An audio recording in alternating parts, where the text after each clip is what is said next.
Hello class, how are you all doing? I hope everyone is healthy, everyone is keeping well, is comfortable in their seats and ready for today's class, right?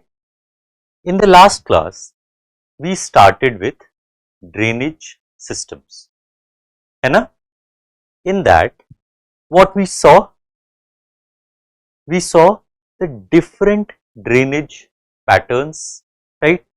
What is the basic differentiation between a watershed and uh, a, a drainage area or a catchment area? Then what was the different meanings of distributary and tributary? Then we saw some of the courses of the river and what are the landforms associated with different courses. Then we went into the different landforms associated with different courses of the river, जिसमें waterfalls, rapids, gorges, ये सब हम लोगों ने एक brief outlook हम लोगों ने देखा था, right? इसके बाद we did with the Himalayan river systems, है ना? Himalayan river systems. इसमें we saw Indus, Ganga and Brahmaputra, right? साथ में पंचप्रयाग वगैरह देखते हुए चले थे, आगे बढ़े थे, है ना? उसके बाद we moved on to what? The southern or the peninsular river systems. इसमें बेसिक जो है इसके बारे में हम लोगों ने जानकारी ली थी और जो मेजर आपके जो east and west flowing rivers थे इसको हम लोगों ने यहाँ पे एक्सप्लोर करना शुरू किया था, है कि नहीं? In today's class what we will do is we will complete this topic. Okay,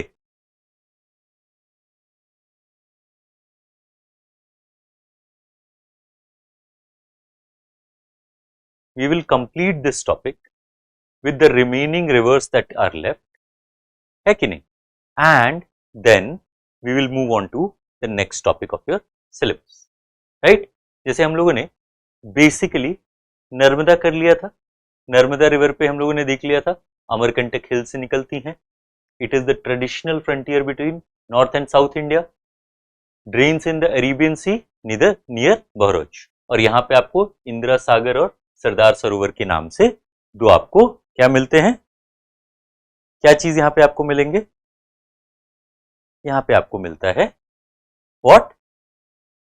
some important dams and important water bodies associated with this river. Then we move to what? The Tapi river.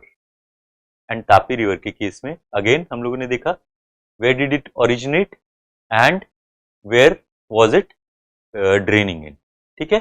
And उसके again उसमें भी हम लोगों ने कुछ major जो है regions को समझा था, जैसे स्पेसिफिकली कि यहाँ पे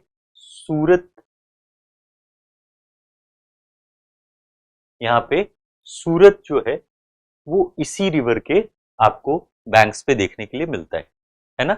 सूरत, right? Next we looked at Godavari. Godavari के बारे में हम लोगों को क्या इंपॉर्टेंट था? First, origin. ये कहाँ पे है? त्र्यंबकेश्वर इन महाराष्ट्र. इसी रिवर को दक्षिण गंगा भी कहा जाता है. ऑफ कोर्स ये पेनिनसुलर रिवर है तो उसमें एक बहुत इंपॉर्टेंट आपको जो है मार्कर ये रहता है कि it is generally speaking most of the peninsular rivers are seasonal in nature, है कि नहीं? Most of the peninsular rivers are seasonal in nature and this is the largest peninsular river. So this is the largest peninsular river that we have in India, है कि नहीं? उसके बाद which states is it covering? कौन कौन से states से ये कवर करती हुई आगे बढ़ती है? तो शुरू तो हो रही है महाराष्ट्र से, ठीक है?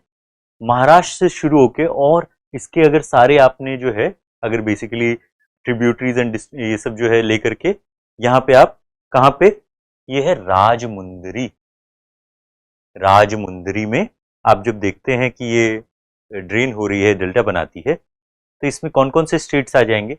आपको उड़ीसा, आंध्र प्रदेश, मध्य प्रदेश और ऑफ कोर्स तेलंगाना वगैरह सब इसमें कवर होता हुआ दिखेगा, है कि नहीं? Okay, next is which river? इसके बाद कौन सा ऐसा मेजर रिवर है जो आपको पता है कि इससे जुड़ा हुआ है? तो इसको पहले हम लोग देखते हैं। गोदावरी के बारे में पहली चीज क्या है? दक्षिण Ganga, it is the largest river in the peninsular India. It is of course a seasonal river. उसके बाद त्र्यंबकेश्वर से निकल के कहाँ पे खत्म हो रही है? आंध्र प्रदेश में। कौन कौन से स्टेट्स बीच में आएंगे? मध्य प्रदेश, तेलंगाना, आंध्र प्रदेश, उड़ीसा, ये सारे महाराष्ट्र के अलावा तो है ही। ठीक है, डेल्टा कहां बना रही है? इन राजमुंद्री। ठीक है, उसके बाद Krishna river. Now the next river that we are going to see is Krishna river. Krishna river के बारे में सबसे इंपॉर्टेंट चीज, it originates from Mahabaleshwar. origin Mahabaleshwar in again Maharashtra, Mahabaleshwar in Maharashtra and drains in the Bay of Bengal, जहां पे एक बहुत इंपॉर्टेंट बराज है जिसका नाम है, ऑफ कोर्स ये जो अगर एरिया देखिए तो it is near Vijayawada.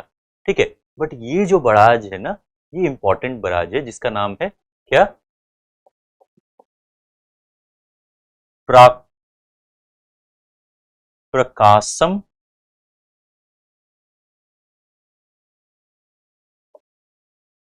Prakasam barrage.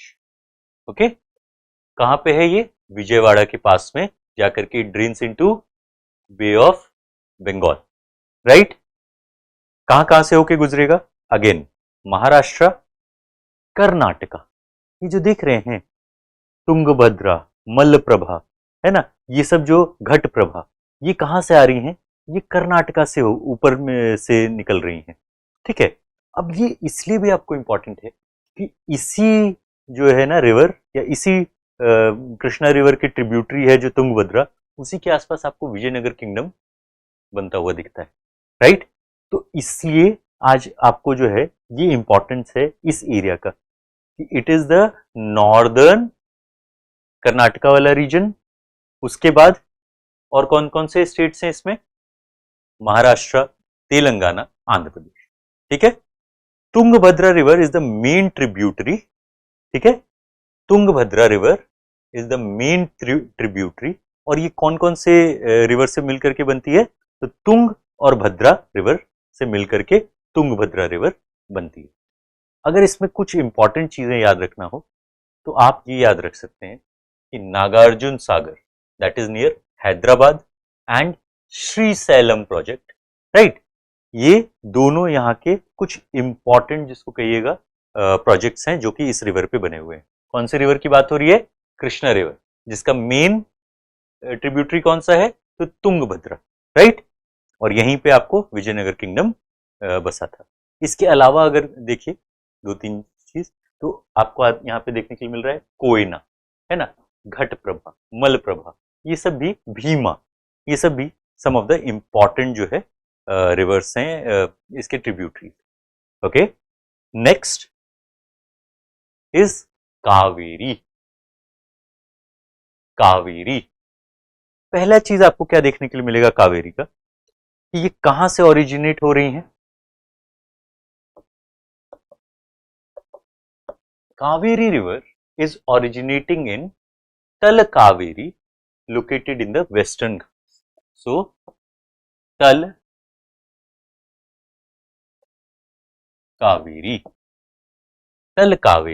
in the Western Ghats, right? उसके बाद क्या? ये देख रहे हैं, ये जो है आपको कावेरी रिवर का आपको एक बेसिकली जाता हुआ दिख रहा है फ्लो। ओके, ये कहां से निकल रही हैं? तो यहां से आपको कहीं पे इस एरिया में इनका तल कावेरी जगह से निकलती है। ठीक है, इन द वेस्टर्न घाट्स।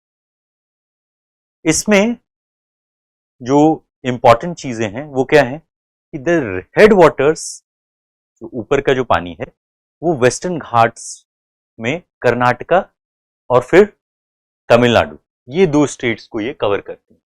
तो इस साइड में आपको केरला दिख रहा है, राइट, बट ये कर्नाटका और तमिलनाडु में ज्यादा ये फ्लो करेंगी, राइट।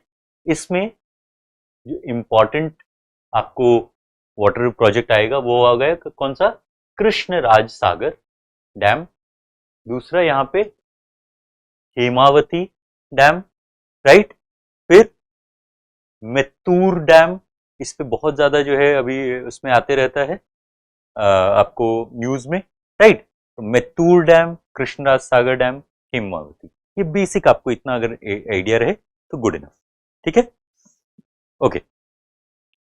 अच्छा, अब इसमें आपको बहुत सारा चीज देखने के लिए मिलेगा, बिकॉज इसके आसपास में आपको बहुत सारे सिटीज और बहुत सारे जो है इंडस्ट्रियल टाउन्स आपको देखने के लिए मिलते हैं, और ये सपोर्ट करता है इन सारों को। इसीलिए Kaveri river water dispute is one of the major disputes between किसको, तमिलनाडु एंड कर्नाटका, राइट। उसमें कुछ केरला के पार्ट्स रहते हैं, but it's a majorly a dispute between Tamil Nadu and Karnataka, okay. Next, अब हम लोग एक जो इंपॉर्टेंट रिवर छोड़े थे वो कौन सा था, वो था महानदी। लेट मी सी, शायद हम लोग ऊपर छोड़ के आए होंगे, ओके। तो हम लोग महानदी डिस्कस कर लेते हैं because it is also among the major ones, okay.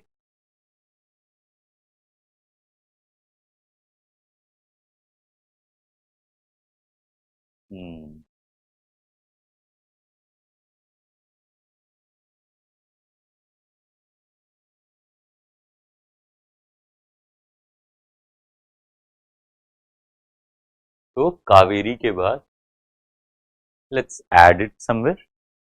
इसमें पहली बात तो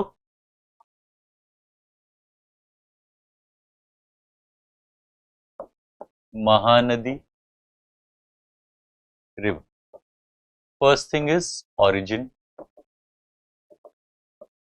ऑरिजिन कहां से हो रहा है, तो it originates from the Satpura range of central India. So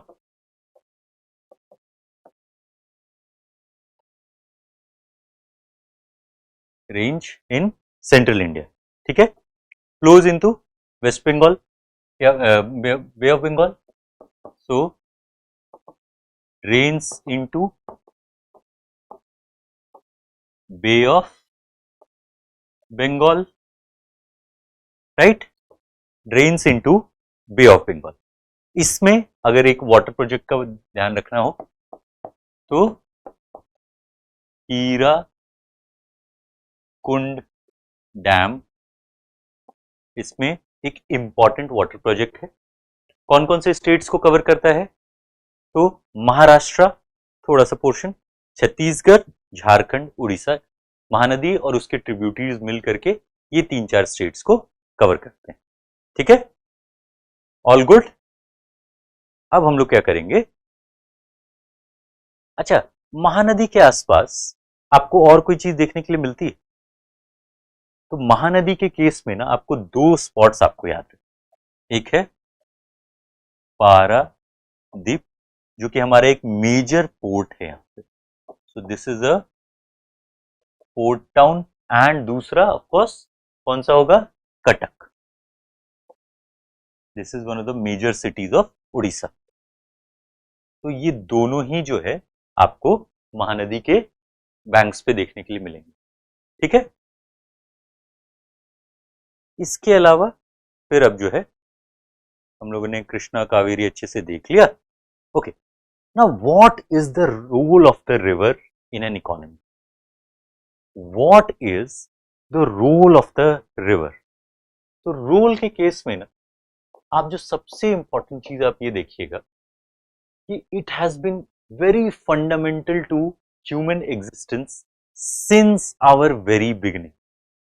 in fact जो लोग, जो हमारे पूर्वज एक जगह से दूसरी जगह जब जाते थे तो उनका one of the most primary objective for settlement, for expansion, और इवन जस्ट एक जनरल सेंस में कहते हैं ना कि उन्हें बस रहना इसलिए पसंद था ऐसी जगह में कि जहां पे थोड़ा सा तो जो है ना गर्मी रहे, so that it is not extreme hot, है ना। दूसरा जहां पे पानी, so it is fundamental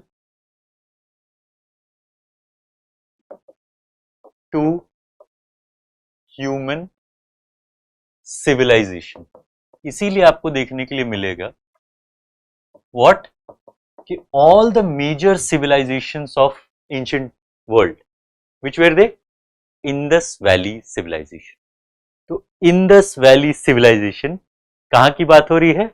Indus के आसपास की, रिवर के आसपास की, इजिप्ट में नाइल रिवर, उसके आसपास इजिप्शियन रिवर बना, इजिप्शियन सिविलाइजेशन ग्रो किया। उसके बाद चाइनीज, तो वो आपको यांगतीज रिवर के आसपास में देखने के लिए मिलता है, राइट। मेसोपोटामिया में ये टिग्रिस और यूरोपेट्स रिवर के आसपास में आपको देखने के लिए मिलेगा, right. So these are some of the most important river systems with respect to human civilization.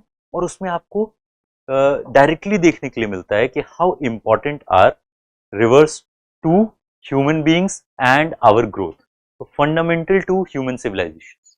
उसके बाद आज के इस केस में भी ना आप देखिएगा कि all the major cities of the world, London, Thames, Delhi, Yamuna, आपको Calcutta, Hooghly, right, all the major cities of the world कहीं ना कहीं से, पेरिस, तो वहां पे भी आपको आई थिंक पेरिस में जो रिवर बहती है उसका नाम है, just let me tell you because I don't want to, इस साल ओलंपिक्स हुआ है ना, देयर इज अ चांस कि ये जो है एक सरप्राइज क्वेश्चन की तरह पूछा जा सकता है। तो साइन, SEINE, साइन रिवर उनको जो है ना, तो अब ये राइन से मैच करता है, तो याद ध्यान रखिएगा राइन रिवर इज इन जर्मनी, और ये पेरिस से गुजरने वाली जो रिवर है उसका नाम है SEINE, ठीक है, साइन रिवर, ठीक है। तो these are the ways through which आपको क्या देखने के लिए मिलता है कि rivers have been so fundamental and still are. किस किस तरीके से? इरिगेशन, है ना, ये जितने भी डैम्स और ये सब हम लोगों ने देखा उसका एक बहुत बड़ा पर्पस तो इरिगेशन है। उसके बाद अब इरिगेशन होगा तो हाइड्रो पावर,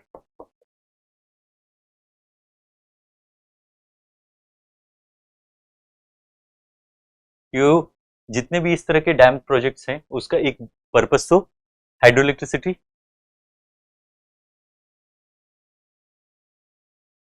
राइट। उसके बाद नेक्स्ट नेविगेशन,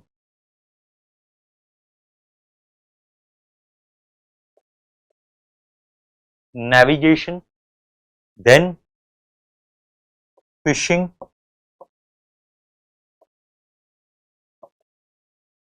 राइट। तो इस तरीके से बहुत सारे ऐसे जो है ना हमारे यहाँ पे इंपॉर्टेंस है किसका, आपको रिवर का, ठीक है।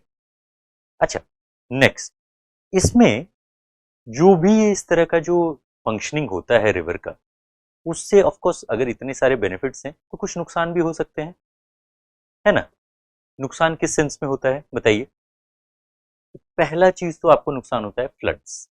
तो फ्लड के लिए भी आपको डैम्स की जरूरत पड़ती है।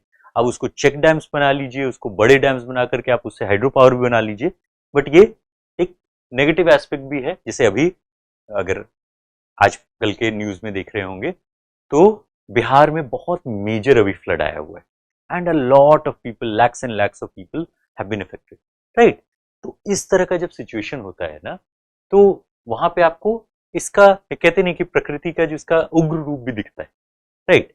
बट एनीवे चूंकि ह्यूमन सिविलाइजेशन ही रिवर्स के आसपास है, हमारे यहाँ पे तो सबको जो है ना माता का उनको रूप दिया गया है, उनको मान्यता दी गई है, राइट। तो वो उसके जो है साथ में ये सब उसके नेगेटिव पार्ट्स को भी हम लोग देखते हुए चलते हैं एंड उसके लिए फिर हम लोग करेक्टिव मेजर्स लेते हैं। ठीक है, ओके। अब नेक्स्ट इज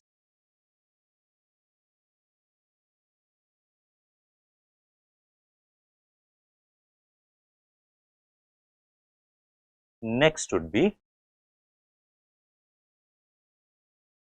कि रिवर्स के केस में एक बहुत बड़ा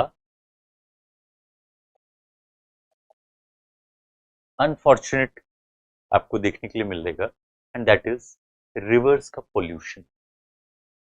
पोल्यूशन रिवर का बहुत ज्यादा जो है आपको देखने के लिए मिलता है, स्पेशली किस सेंस में?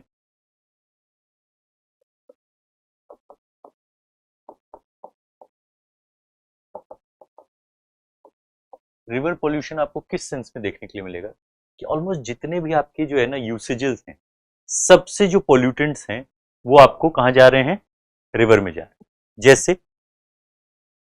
सीवेज अनट्रीटेड, स्पेशली तो अनट्रीटेड सीवेज, फिर आपके जो केमिकल्स एंड फर्टिलाइजर्स यूज हो रहे हैं तो फर्टिलाइजर्स, फिर जो इंडस्ट्रीज हैं उसके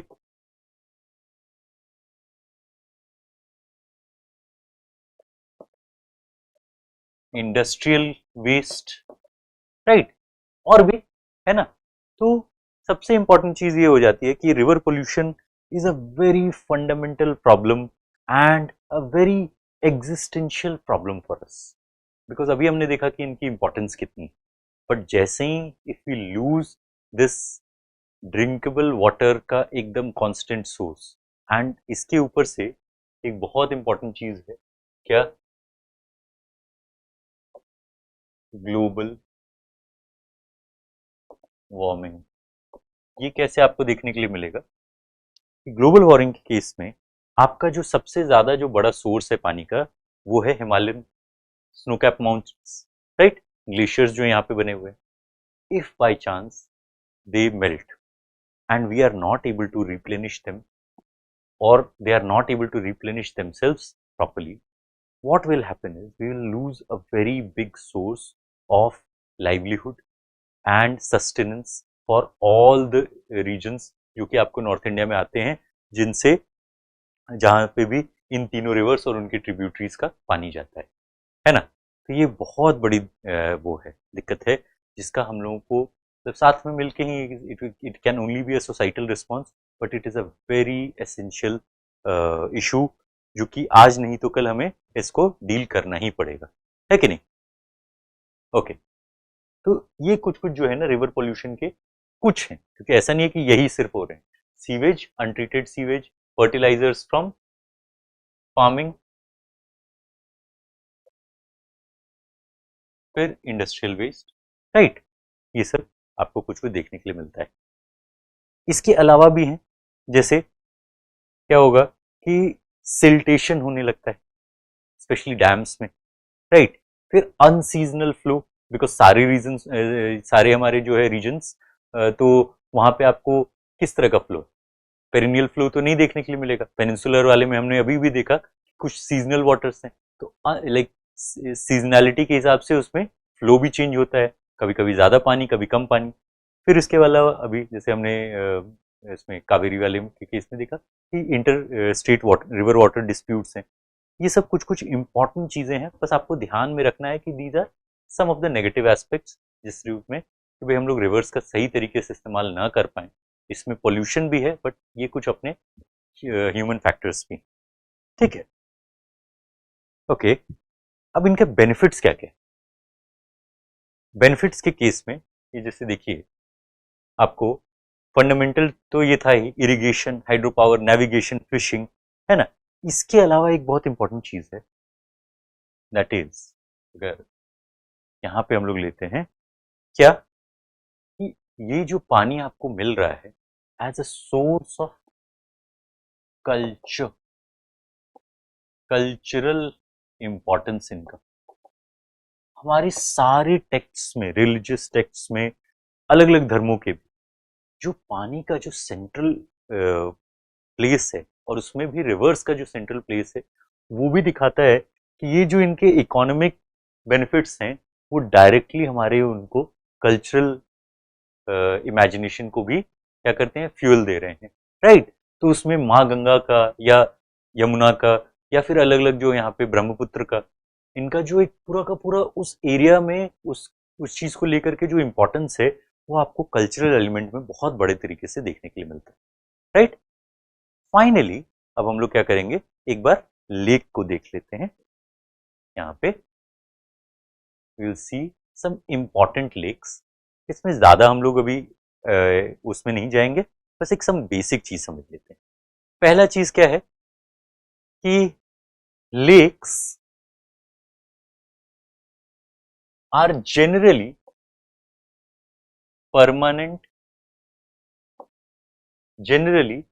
permanent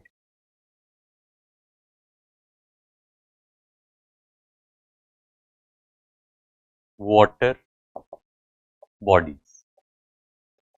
कुछ केसेस में आपको सीजनल भी दिख जाएगा, बट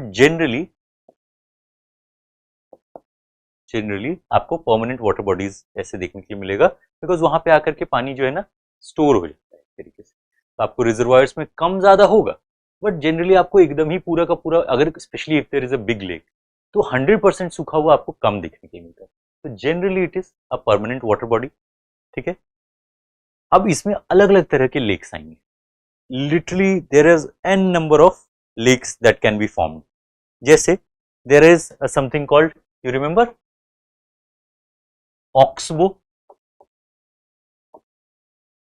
ऑक्सबो लेक। ये कैसा था कि रिवर जो है अपने मियांड्रिंग कोर्स में अपना, जब वो कहीं से जो है ना ज्यादा कट गई, तो उन्होंने इतने वाटर बॉडी को छोड़ दिया और वो अपने आप में क्या हुआ, ऑक्सबो लेक बन गया। ये किस कोर्स में बनता है, तो आपको स्पेशली आपको जो है ना डिपोजिशनल या जो सबसे मेच्योर फेज होता है वहां पे ये आपको जनरली देखने के लिए मिलता है। क्या, ऑक्सबो लेक्स।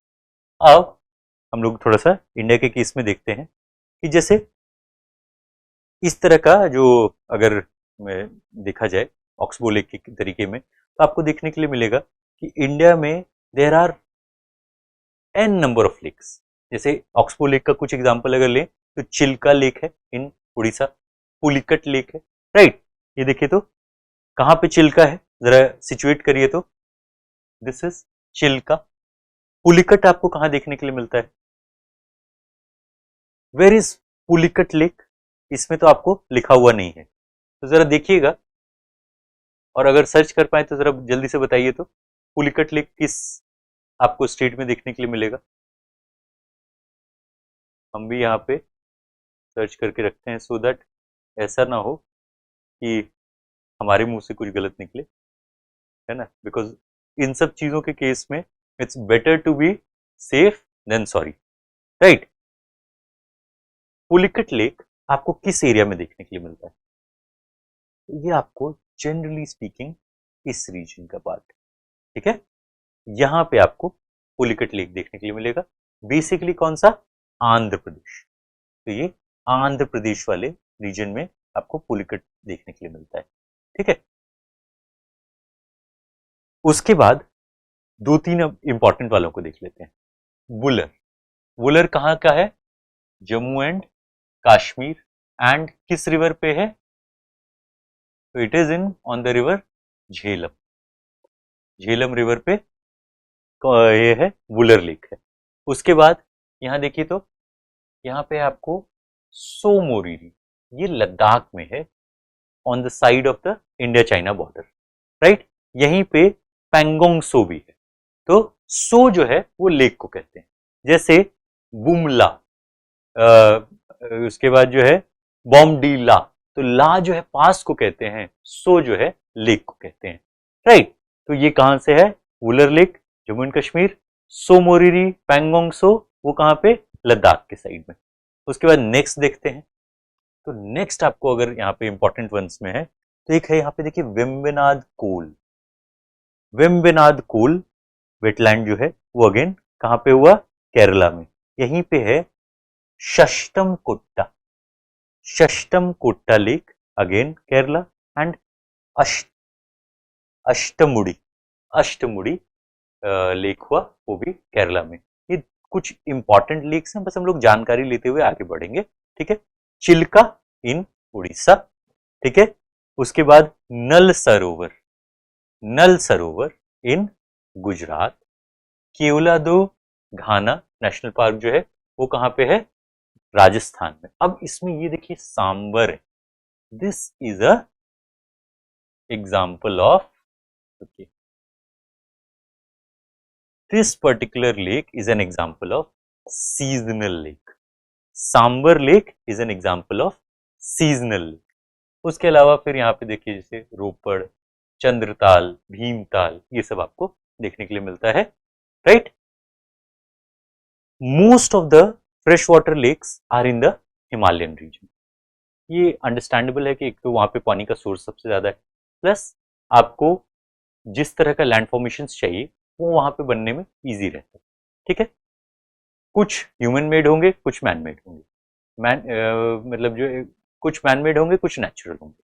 मैन मेड वाले किस तरह के होते हैं, आपको रिजर्वायर्स बने, आपने उसको जो है ना टैंक्स बनाया, टंकाज कहते हैं, और या फिर हम लोग की तरफ इसमें जो है पॉन्ड्स कहा जाएगा, उसमें जो है आपको तल कहा जाता है ना, तालाब वाला ताल, है ना। तो ये सभी का अलग अलग जगहों पे इसके अलग अलग नाम है, बट उसमें जो मैनमेड वाले हैं उसमें डैम्स भी आ जाएंगे, रिजर्वायर्स भी आ जाएंगे, और आपको इस तरह के ताल और ये तालाब भी आ जाते हैं। ठीक है, नेक्स्ट इज कि भाई इनका जो है ना इंपॉर्टेंस क्या है। हम लोगों ने देख तो लिया कि अच्छा जैसे ये लोकतक लेक, ठीक है। अब लोकतक लेक कहाँ पे था, ये मणिपुर में था। इसके बारे में हम लोग ने शायद डिस्कस भी किया है, किस सेंस में कि यहाँ पे आपको केबुल लामजाओ नेशनल पार्क देखने के लिए मिलता है। यहीं पे आपको किस तरह का सेंट्रीपिटल ड्रेनेज मिलेगा कि चारों तरफ की पहाड़ियों से इसमें पानी डायरेक्ट आ रहा है, राइट। यहीं पे आपको क्या देखने के लिए मिलता है कि फुमडीज मिलता है, floating vegetation. This is also the only national park that is floating national park. यहीं पे आपको क्या मिलेगा, सांगाई डियर मिलेगा, है कि नहीं, जो कि डांसिंग डियर के नाम से जाना जाता है। वो फुमड़ियों में एक से दूसरी फुमड़ी वो कूदता रहता है, राइट। तो अब आपको ना देखिए एक ही छोटी एक लेक से कितनी सारी चीजें वहां पे और होती हुई दिख रही हैं, राइट। इस तरह से फिर भितरकनिका और ये सब इंपॉर्टेंट लेक्स में आते हैं। ठीक है, हाँ, इनका जो इंपॉर्टेंस है वो किस किस सेंस में है, कि पहला चीज है it helps regulate the flow of water, it helps regulate the flow of water of a river.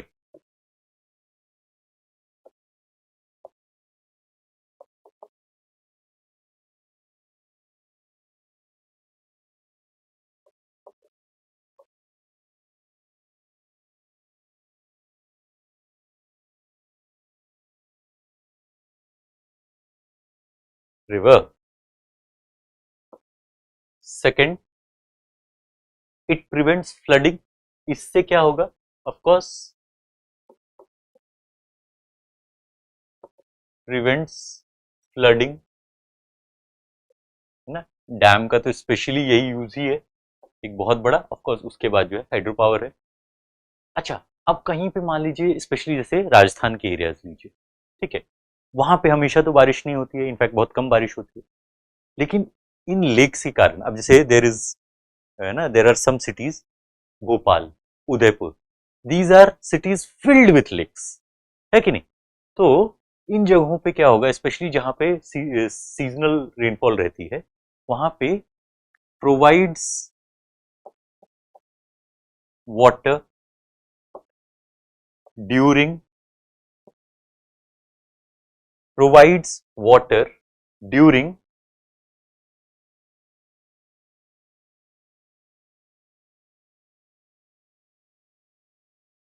Scarcity, कि जिस समय पानी नहीं होगा वहां पे आपको इससे पानी मिल जाएगा। फिर of course hydro generation, hydro power generation,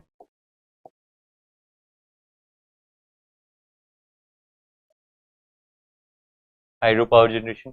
इसके अलावा फिर जो है moderation of the climate of the surroundings, tourism, है ना। पूरा उदयपुर तो सिर्फ जो है ना फतेह सागर लेक देखने के लिए घूमने जाता है और रंग महल उसमें जो है बनाया हुआ है, राइट। तो आपको वहाँ की टूरिज्म उसमें वो होता है, एक बेसिक क्वालिटी ऑफ लाइफ भी इंक्रीज होती है। कि से फॉर एग्जांपल आपको देखने के लिए मिलेगा कि जिन सिटीज में एक बेहतर साफ सुथरा वेल मेंटेन्ड वाटर बॉडी हो, वहाँ पे आपको शाम बहुत ज़्यादा डायनेमिक देखने के लिए मिलता है। तो फॉर रेसिडेंट्स ऑल्सो, एक लोकल वहाँ के लोगों के लिए भी ये एक बहुत बड़ा जो है ना रिक्रिएशनल स्पॉट बन करके उभरता है, right. So it is very important in that sense also, ठीक है। ओके, नेक्स्ट इज, अब हम लोग नेक्स्ट में क्या करेंगे, हम लोगों ने ड्रेनेज देख लिया, next we will move to climate, ठीक है।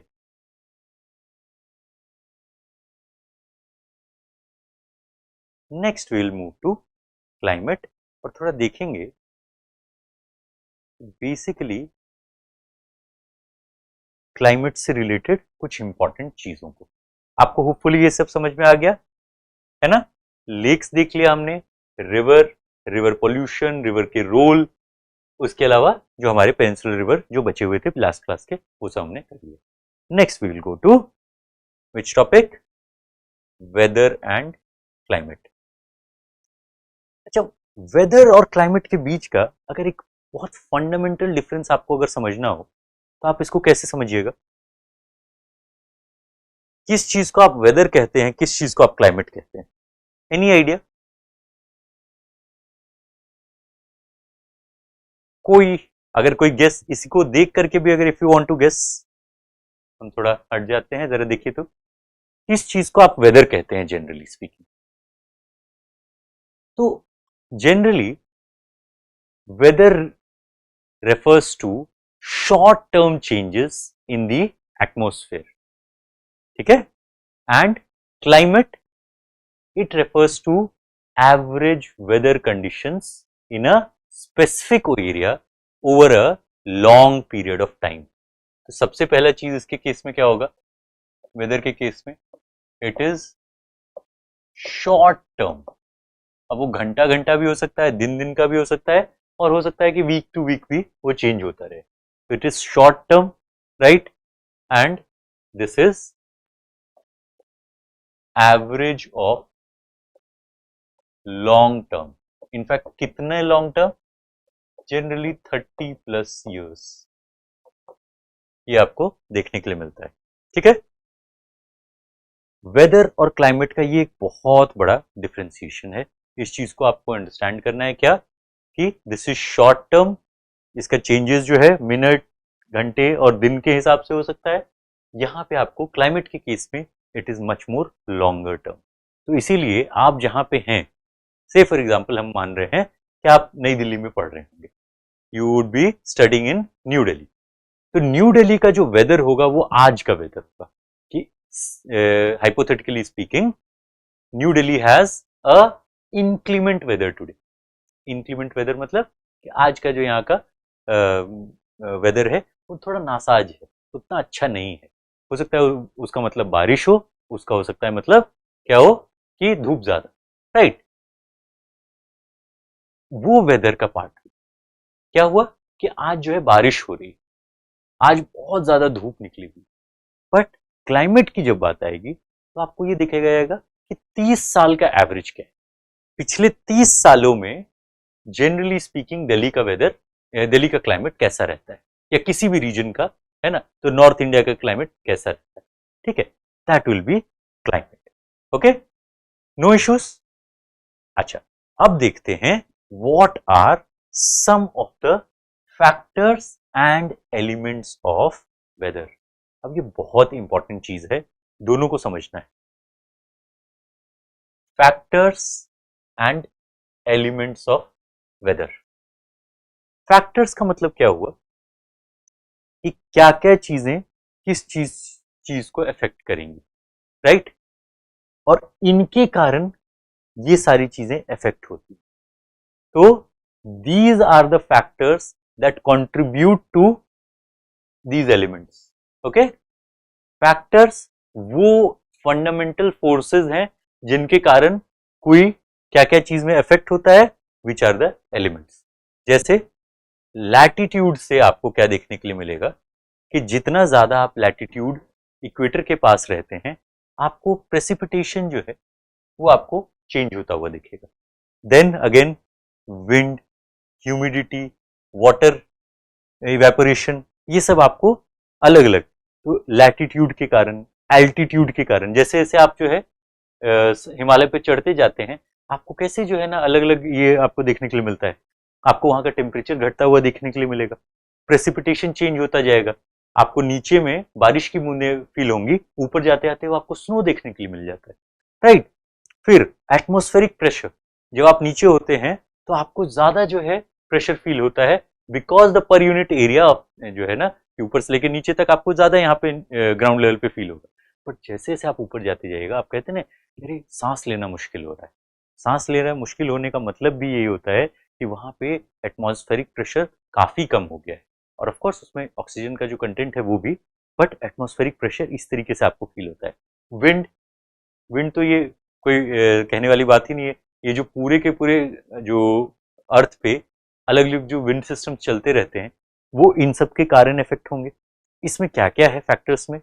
लैटिट्यूड, लैटिट्यूड याद है, जो अगर ये था तो ये जो इक्वेटर के पैरेलल जो लाइंस थे हमने देखा था, उनको हमने लैटिट्यूड कहा था। And this is one of the most important factors with respect to what, आपको वेदर एंड क्लाइमेट, बिकॉज आपको याद है this was the frigid zone, this was the tropics, है ना, and this was the temperate zone. तो ये तो in fact सिर्फ अर्थ के इंसुलेशन के कारण आपको ये फर्क देखने के लिए मिल जाता है। तो latitude, altitude, of course height जैसे जैसे इंक्रीज होता है, डिस्टेंस फ्रॉम द सी, तो जितना सी के पास, जितना किसी वाटर बॉडी के पास कोई लैंड होता है, it has a moderating effect, और जितना आप अंदर चल की तरफ जाते हैं उतना आपको ज्यादा एक्सट्रीम क्लाइमेट्स देखने के लिए मिलता है, राइट। और उसके केस में दोनों हो सकता है, ठंडा भी गर्म भी, ठीक है ना। जैसे आपको ज्यादातर जो डेजर्ट्स हैं वो कहाँ पे मिलेंगे? आपको कॉन्टिनेंट्स के अंदर मिलते हैं, राइट। आपको जनरली मतलब आपको इनफैक्ट ऐसे लेते हैं ना, थार डेजर्ट लीजिए, वो राजस्थान के एकदम बीच में है ना। फिर सहारा, तो एकदम आपको जो है ना जो अफ्रीकन कॉन्टिनेंट है उसके आपको मिडिल पोर्शन में आपको देखने के लिए मिलता है, राइट।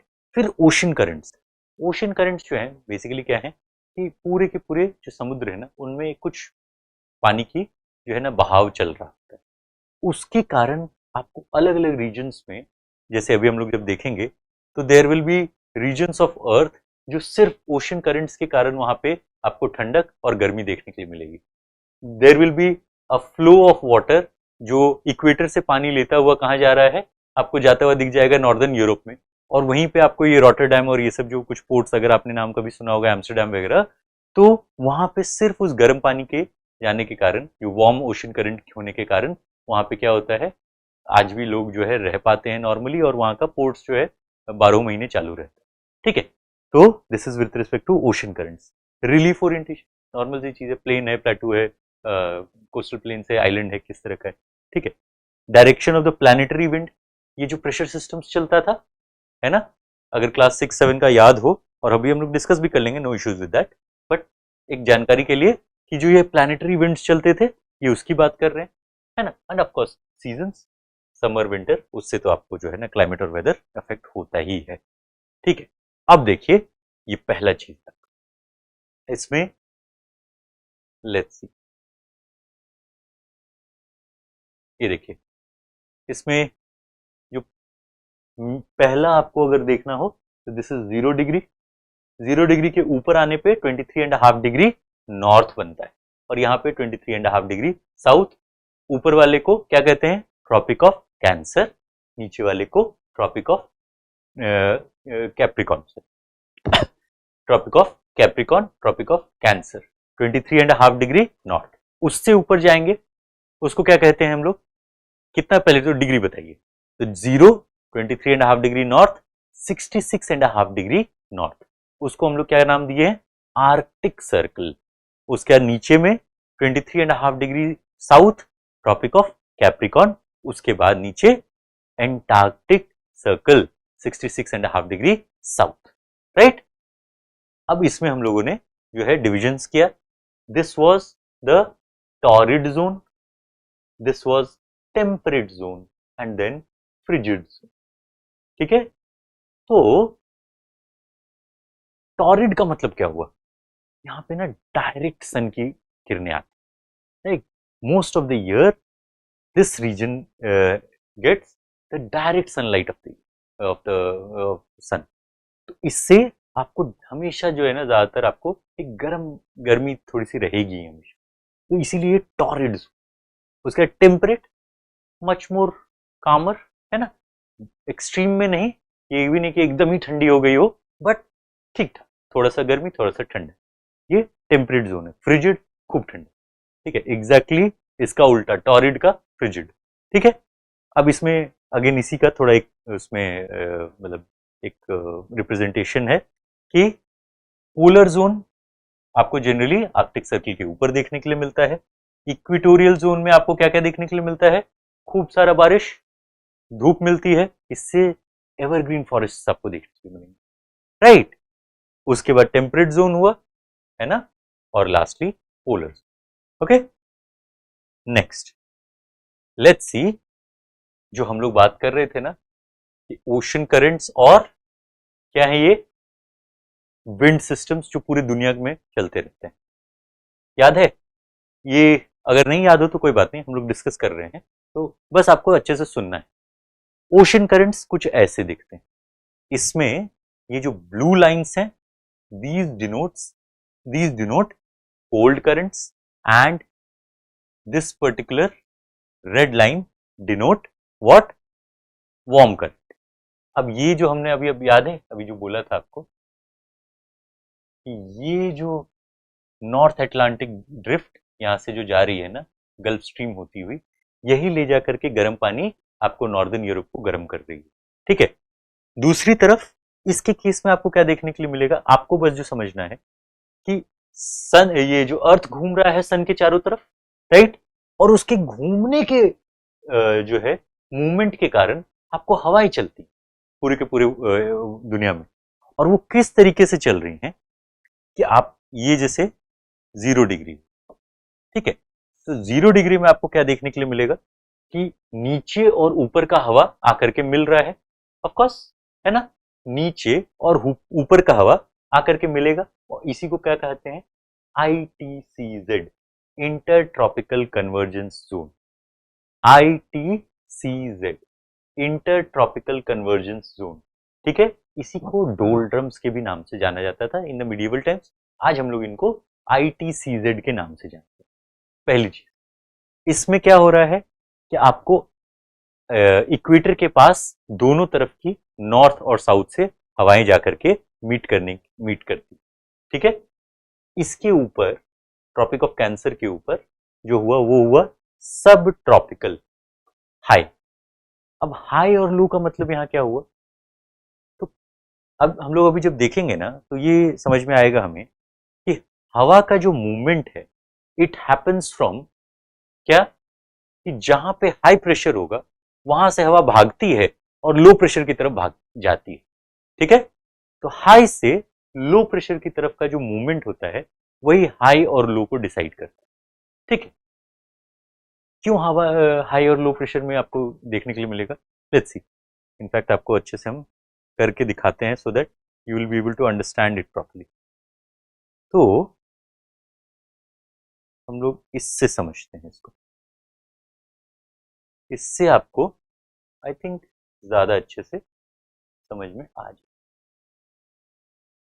पहला चीज देखते हैं कि किसी भी जगह पे हाई और लो प्रेशर कैसे बनता है. ओके.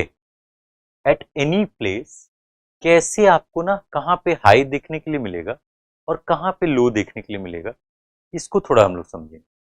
ठीक है. लेट मी सी.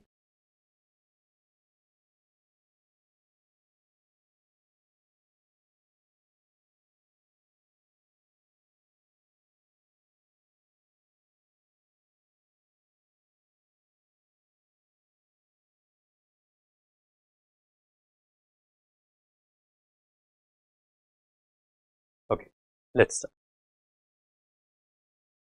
तो जरा इसको देखिए अच्छे से और थोड़ा समझने का कोशिश करेंगे। यहां से धूप आ रहा है, ठीक है, फॉर एग्जाम्पल इसको हम लोग सन ले लेते हैं, ठीक है। यहां से क्या हो रहा है आपको कि एक जस्ट एक जानकारी के लिए आपको बस समझना है, ठीक है। कहीं पे भी जब गर्मी बढ़ती है ना, कहीं पे भी जब गर्मी बढ़ेगी और दूसरी तरफ जहां पे भी से for example this is a colder, है ना, कहीं पे जो थोड़ा सा ठंडक होगा तो इसको हम लोग हॉट ले लिए इस वाले पोर्शन को, और यहाँ पे कोल्ड, ठीक है। अब इसी से हम लोग थोड़ा देर में समझ जाएंगे ये पूरा का पूरा विंड का मूवमेंट कैसे होता है। पहली चीज, हॉट लैंड सरफेस, यहां पे गर्मी हुआ, यहां पे गर्मी होने से क्या हुआ कि इसके ऊपर की जो हवाएं थी, इसके ऊपर की जो हवाएं, वो उनके वाटर मॉलिक्यूल्स फैलने लग गए। कोई भी चीज जब गर्म होता है तो कैसे दिखते हैं, उबल उबल करके फैलता है। पानी ही देखिए, अगर आप कभी पानी गर्म किए हैं तो यहाँ के ऊपर की हवाएं जो हैं, अगर इतना है इसमें मॉलिक्यूल था से फॉर एग्जांपल, तो अब यही सेम जो हवा है वो उतने ही मॉलिक्यूल हैं, बट वो एक्सपैंड करके, क्योंकि वो गर्म हो गए हैं, तो क्या होता है कि वो ज्यादा एरिया कवर कर लेते हैं। अब कहीं पे कम एरिया में अगर ज्यादा चीजें हों तो उसका प्रेशर ज्यादा होता है, और बड़े एरिया में कम चीजें हों, है ना, तो उसका प्रेशर कम होगा। तो इसीलिए ये अगर कोई हॉट लैंड है तो उसके ऊपर का जो हवा है वो गर्म होकर के क्या होगा, लो प्रेशर बन के ऊपर की तरफ राइज करने लगेगा, ठीक है। ये ऊपर की तरफ राइज करने लगेगा। अब इसका एक इंपॉर्टेंट चीज आपको ध्यान रखना है, जैसे ही ये एक्सपैंड होगा ना तो इसमें पानी लेने की कैपेसिटी बढ़ जाती है। पानी एब्जॉर्ब करने की एक जो वार्म एयर का जो है कैपेसिटी, वो ज्यादा होता है ठंडे पानी से, ठीक है, ठंडे हवा से। तो यहाँ पे गर्म जगह, ठीक है, वहां से गर्मी हुई, गर्मी के कारण हवा गर्म हुआ, हवा गर्म होने से एक्सपैंड किया, एक्सपेंशन के कारण ऊपर की तरफ गया। ये आपने देखा होगा कि पानी जब गर्म होती है तो ऊपर की तरफ आपको जो है ना उसका भाप देखने के लिए मिलता है, राइट। हाथ अगर कभी आप लगाए होंगे तो देख रहे होंगे सब पानी यहाँ पे आपको आकर के मिलता है। ये होता है यहाँ पे सोलर रेडिएशन, गर्मी हुआ, हॉट लैंड सरफेस, ऊपर का हवा गर्म हुआ, ऊपर की तरफ गया, यहाँ पे आपको आकर के कहीं पे क्लाउड फॉर्मेशन होना शुरू होता है, because of course what the air molecules have expanded, their water retention capacity has increased, so what will happen is कि धीरे धीरे करके उसमें जो है पानी जमता जाएगा, और वो जब एक साथ सब जगह जम गए तो वो क्लाउड फॉर्मेशन। अब ऊपर में जाकर के यहाँ पे ये जब क्लाउड फॉर्मेशन हो रहा है तब क्या होगा, तब क्या होगा कि यहाँ पे तो आपको लो प्रेशर बना, राइट, बट ऊपर में जब सारा पानी एक साथ जमा होकर के भारी हो गया तो ये तो हाई प्रेशर क्रिएट कर दिया, है ना, हाई प्रेशर क्रिएट किया। अब यहां से अभी तक ये मूवमेंट हुआ, यहां पे हाई प्रेशर है, दूसरी तरफ क्या होगा, दूसरी तरफ यहां पे आपको अगर देखने के लिए मिलेगा कि say for example this was land and this was cooler region, जिसको कहिएगा सी, है ना। यहां पे आपको क्या देखने के लिए मिलेगा कि जहां पे भी इसका उल्टा कि जहां पे अगर गर्मी है तो वहां लो प्रेशर क्रिएट हो रहा है, तो जहां ठंडक है वहां पे क्या हो रहा है, सारा जो है पानी नीचे की तरफ है, तो यहाँ पे आपको हाई प्रेशर मेल्ट है। कोल्ड सी, ये हॉट लैंड, है ना, हॉट लैंड गर्म किया, गर्म करने के बाद जो है पानी, ये हवा फैला, ऊपर की तरफ गया, बादल बनाया, एक साथ हुआ, यहाँ पे ज्यादा भारी हो चुका है। अब यहाँ पे कोल्ड सी, कोल्ड सी में सारा जो है हवा नीचे की तरफ धीरे धीरे करके सबसाइड किया। अब यहाँ पे कोई ठंडक वाली जगह में अगर सारा हवा नीचे की तरफ आ जाएगा, तो यहाँ पे क्या क्रिएट होगा, लो प्रेशर, बिकॉज यहाँ पे हाई प्रेशर। अगर यहाँ पे प्रेशर हाई है बिकॉज वहां पे हवा ज्यादा है, और ऊपर में चूंकि ऊपर से सब हवा तो ले लिया गया है, तो लो प्रेशर। तो इसी का जो मूवमेंट होता है ना, यही होता है एक जनरल सेंस में कि कैसे जो है ब्रीज, विंड, ये सब काम करती है। अब इसके केस में क्या हो रहा है कि यहाँ पे हवा खूब सारा जो है ना ऐसे दबी पड़ी, वो भागने के लिए करती है। तो आप देखे होंगे कई कोई पानी खूब जोर से अगर किसी चीज पे जो है ना ऐसे फोर्स में डालिए तो ऐसे भागती है। ये जो ऐसे भागी ना, वो किधर भागेगी, हाई प्रेशर से लो प्रेशर की तरफ भागेगी, जो कि यहाँ पे ऑलरेडी क्रिएटेड है। ठीक है, हाई प्रेशर से लो प्रेशर की तरफ, लो प्रेशर वाला ऊपर की तरफ गया, खूब सारा अपने साथ जो है ना पानी के बूंदों को एब्जॉर्ब किया, वो वहां पे भारी होकर के क्या हुआ, क्लाउड बना। क्लाउड बनने से क्या होता है, हाई प्रेशर बना, वो भागेगा इधर लो प्रेशर जो कि ऑलरेडी क्रिएटेड है, क्योंकि उस साइड में तो ठंडक पानी जो है ना उसने सब अपनी तरफ ले लिया। इसी का एग्जैक्ट उल्टा होता है ये, जैसे अगर मान लीजिए डे का हुआ तो आपको नाइट में एग्जैक्टली यही उल्टा होता देखने को मिलेगा, क्योंकि जो लैंड सरफेस है वहां पे आपको क्या हो रहा है, लैंड में इज कोल्डर, तो यहां पे हाई प्रेशर है। ठीक है, लैंड में आपको हाई प्रेशर है, ऊपर से धूप अभी आ नहीं रहा है, ठीक है, क्योंकि रात का टाइम है। और दूसरी तरफ ओशन जो है वो धीरे धीरे धीरे करके ना दिन भर में वार्म हुआ है। तो ये भाई कुंभकर्ण है, पानी जो है वो कुंभकर्ण की तरह काम करता है, वो धीरे धीरे अपना काम करता है भाई, उसको कोई मतलब नहीं है। तो जब तक जो है ना सब लोग जो है सन की गर्मी से जो है ना गर्म हो रहा था, उस समय तक वो ठंडे थे, राइट। दिन भर में जब सब लोग जो है गर्मी अपना ले लिया, सब अपना अपना काम खत्म कर लिया, तब उनका जो है होता है कि अच्छा अब हम प्रॉपर गर्म हो गए, चलो भाई अब क्रिकेट खेलना चलते।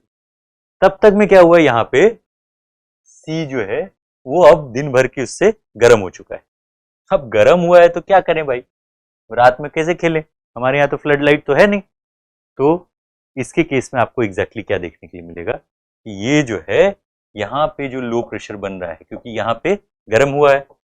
अब एग्जैक्ट सेम चीज आपको यहाँ पे देखने के लिए मिलेगी। इधर का जो हाई प्रेशर है, अभी सुबह, इससे पहले सुबह में यहाँ इधर से इधर जा रहा था, अब इधर से इधर जाएगा, और जो ये सर्कल है वो ऐसे करके काम करेगा। ठीक है, कि सी ब्रीज जो है वो क्या होगा, वहां पे लैंड लो प्रेशर बन रहा है, और हाई प्रेशर कहाँ पे बन रहा है, लैंड की तरफ बन रहा है। तो ये एक बेसिक जो है मूवमेंट है डे और नाइट के विंड के मूवमेंट का। और यही सेम चीज आपको प्रेशर बेल्ट्स के केस में कहाँ पे, पूरे अर्थ पे देखने के लिए मिलता है। ठीक है, जो कि यहाँ पे आपको देखने को मिलता है। तो इसमें आपको क्या देखने के लिए मिलता है कि यहाँ पे जो ट्रेड विंड्स हैं, ट्रेड विंड्स बिकॉज यहाँ से लोग जो है ना शिप से अपना ट्रेड करने के लिए जाते थे, बहुत सिंपल नाम है, कोई इतना टेंशन वाली बात। ठीक है, वेस्टर्लीज का इसका नाम क्या हुआ, वेस्टर्लीज, यहाँ पे भी वेस्टर्लीज, क्योंकि ये जो बीच में सब ट्रॉपिकल हाई है ना, हाई मतलब हाई प्रेशर, राइट। यहाँ पे ऐसे समझ लीजिए दोनों इस तरफ मीट कर रहे हैं, कहाँ मीट करेंगे, हाई प्रेशर से लो प्रेशर, तो ये तो लो प्रेशर हो गया, तो ये हाई प्रेशर हुआ, फिर अगेन यहाँ पे दोनों मीट कर रहे हैं तो ये लो प्रेशर हो गया। ठीक है, और फिर ऊपर में अगेन हाई प्रेशर होता है, इसको लिखिए। ठीक है, लो प्रेशर दोनों मीट किए, इस साइड से भी इस साइड से भी, कौन से, trade winds, north east, north east, ये हम बना देते हैं आपके रेफरेंस के लिए, ये साउथ, ये नॉर्थ, ये ईस्ट, ये वेस्ट, ये साउथ वेस्ट, ये साउथ ईस्ट, ये नॉर्थ वेस्ट, ये नॉर्थ। ठीक है, तो इस साइड से आने वाले हवा को हमने क्या नाम दिया, नॉर्थ ईस्ट, और इस साइड से गया वो क्या हुआ, south east, north east trade winds, south east trade winds. ठीक है, ये जनरली ट्रॉपिक ऑफ कैंसर और ट्रॉपिक ऑफ कैप्रिकॉन के बीच का पोर्शन में होता है। ठीक है, उसके बाद यहाँ पे अब दोनों साइड से हवा यहाँ पे आई, तो यहाँ पे तो हाई प्रेशर बेल्ट बना है ना, ऑफ कोर्स, क्योंकि लो प्रेशर, हाई प्रेशर से ही लो प्रेशर की तरफ हवा बहती है, ठीक है। उसके बाद दूसरी तरफ क्या हो रहा है, यहाँ पे भी लो प्रेशर बन रहा है, बिकॉज यहाँ हाई प्रेशर है, तो जो है पानी आप जब मारते हैं तो दोनों डायरेक्शन में जाता है, ठीक है। तो यहाँ पे से इधर भी की तरफ जा रहा है और इधर की तरफ भी जा रहा है, इसी को सब पोलर लो कहते हैं, because it is around 60 degree. यहाँ पे ये जो सब ट्रॉपिकल हाई था ये अराउंड 30 डिग्री था, ठीक है। एग्जैक्ट 23.5 डिग्री और 66.5 डिग्री नहीं मिलता है, वो हमारी रेफरेंस के लिए है। These are of course imaginary lines, but आपको ये देखने के लिए मिलेगा कि सब पोलर लो कहाँ पे आपको मिलता है, ये 60 डिग्री के आसपास में नॉर्थ को मिलता है, ठीक है। सेम यहाँ पे सब पोलर लो यहाँ पे मिलेगा, ठीक है। These are some of the basic, क्या कहिएगा कि प्रेशर बेल्ट्स, और ये किस तरीके से काम करते हैं, इससे आपको समझने में थोड़ा आसान रहेगा, इसलिए आपको बता रहे हैं। दूसरी तरफ इसके केस में आपको बस बहुत सिंपल सा चीज समझना है, इक्वेटर के पास में इक्वेटोरियल करंट चलता है। इक्वेटोरियल करंट इक्वेटर के पास है तो गर्म होगा, तो जो भी चीज इक्वेटर या इक्वेटोरियल करंट से टच होगी, राइट, वो गर्म हो जाएगी, सिंपल। और जो भी चीज पोलर या फिर मतलब पोलर मतलब ऊपर वाले आर्कटिक वाले साइड से भी और एंटार्क्टिका वाले साइड से भी टच होके आएगी, वो ठंडी हो जाएगी, राइट। अलग अलग तरह के जो है ना इसमें आपको ओशन करंट्स मिलेंगे। अब इसमें जो मेजर करंट्स हैं, तो ये जैसे इक्वेटोरियल करंट है और ये है वेस्ट विंड ड्रिफ्ट, ठीक है। ये कौन सा है, वेस्ट विंड ड्रिफ्ट। इससे जो भी टच हुआ, जैसे यहां से पेरू करंट, यहाँ पे पेरू कंट्री है, तो पेरू करंट टच हुआ तो वो ठंडी हो गई। ऊपर से साउथ इक्वेटोरियल करंट, यहाँ पे जैसे मतलब ऑफ कोर्स नॉर्थ मतलब नॉर्दर्न हेमिस्फीयर में जो इक्वेटोरियल करंट बह रहा है, साउथ इक्वेटोरियल मतलब साउदर्न हेमिस्फीयर में इक्वेटर के नीचे में जो इक्वेटोरियल करंट बह रहा है, उससे क्या हुआ, यहाँ पे ब्राजील है, तो ये ब्राजीलियन करंट इक्वेटोरियल करंट से यहाँ से टच होके ऐसे आई और ये यहाँ से टच होके आई थी। तो जिधर से टच होकर के जो भी आ रहा है वो क्या हो रहा है, उस हिसाब से उसका नेचर चेंज हो जाएगा। ऊपर से आया तो गर्म पानी लेकर के आया, अगेन इस जगह से टच हुआ पोलर वाले साइड से, किससे, वेस्ट विंड ड्रिफ्ट से, और क्या हुआ, ये बेंगुएला करंट जो कि एक कौन सा है, कोल्ड करंट, ये इसमें तब्दील हो गया। This is how it happens. Basically आपको ये समझना है कि there are these ocean currents that are forming all across the world, और उसमें इक्वेटर से टच होता हुआ जो भी जा रहा है इक्वेटोरियल करंट से, वो वार्म करंट है, और जो इसके साथ टच होकर के आ रहा है नीचे और ऊपर से ठंडे वाले प्रदेशों से, वो ठंडा पानी लेके जाएगा। इसमें इतना कोई वो नहीं है। इसी में हम लोग यहाँ पे देखते हैं तो कौन कौन से हैं, तो आपको देखने के लिए मिलेगा कि ईस्ट ऑस्ट्रेलियन करंट कैसे देते हैं,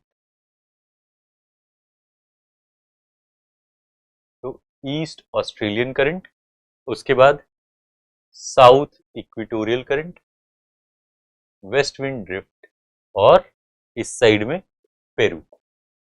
तो ईस्ट ऑस्ट्रेलियन करंट ये कौन सा हुआ, ये ऊपर से टच होके आता है, राइट, ये वार्म हो गया। यहाँ पे वेस्ट विंड ड्रिफ्ट है, ये अब कहाँ पे है, ये पोलर वाले रीजन में है, तो this is a cold current. Again इससे टच होके जो इधर आया that is Peru, again this is cold क्योंकि इससे टच होके जा रहा है, एंड ऊपर में कौन सा, again south equatorial current, right.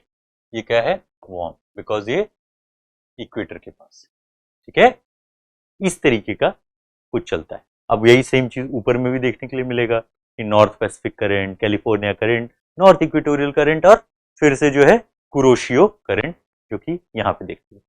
Again यहाँ पे भी नॉर्थ इक्वेटोरियल करंट से गल्फ स्ट्रीम बना, गल्फ स्ट्रीम यहाँ ऊपर में गया, टच हुआ किससे, लेब्राडोर से, ईस्ट ग्रीनलैंड करंट, ये सब जो है ठंडे वाले ऊपर के पोलर रीजन से आने वाले करंट्स हैं। फिर इधर से कैनरी करंट बन करके, ठंडा बन करके फिर से इक्वेटर में टच हो गया। अपने वाले रीजन में इंडियन ओशन में क्या हो रहा है कि ऊपर के केस में, इंडिया के केस में एक बहुत कमाल की चीज होती है कि नॉर्थ इक्वेटोरियल करंट आया, सोमाली करंट यहाँ से जो है उसके साथ टच हुआ, तो वो ऑफकोर्स वार्म करंट, और ये यहीं पे ना अपना जो ज्योग्राफी है उसमें ऊपर की तरफ कोई वो नहीं, पानी जाने का रास्ता नहीं है, तो वहीं से अपनी ही कोस्ट लाइन से ऐसे नीचे घूम गया, जो कि ये क्या था, गर्म था। उसी तरफ यहाँ बे ऑफ बंगाल में भी सेम चीज हो रहा है, तो अपने तरफ दोनों साइड हमेशा गर्म रहता है। मतलब आपको इस तरह का फ्रीजिंग टेम्परेचर ऊपर का जो है ना पोलर हाइट्स का नहीं देखने के लिए मिलता है। और इसी एक मूवमेंट के कारण आपको मानसून के टाइम में इतना ज्यादा पानी भी आपको देखने के लिए मिलेगा, right. This was a basic जानकारी। अच्छा, अब रिलीफ फीचर में ऐसे तो हम लोग देख चुके हैं, बस एक देखते हुए चलते हैं। What are we talking about in relief? कि this particular range is the Himalayas, तो यहाँ पे एल्टीट्यूड ज्यादा है, राइट। ये ट्रॉपिक ऑफ कैंसर के ऊपर भी। This particular area generally speaking ये हैं आपके mountains, this is what, plains, right, and this particular landmass, ठीक है, व्हाट आर दे, प्लेटूज। एक बेसिक तो यही है ना, माउंटेन्स, प्लेन्स, प्लेटू, ठीक है। अब इसी में डेक्कन प्लेटू, इसी में मालवा प्लेटू, छोटा प्लेटू सब आते हैं। इसी में इंडो गैंगटिक इंडस रिवर के भी प्लेन्स हैं, गंगा के भी प्लेन्स है, ब्रह्मपुत्र के भी प्लेन्स, राइट। यहां पे आपको क्या आया, डेजर्ट, यहां पे आपको आइलैंड, राइट, डेजर्ट्स, आइलैंड्स, और क्या देखने के लिए मिलता है, तो ये जो आपको देखने के लिए मिलता है वो यहाँ पे है coastal planes, okay, coastal planes.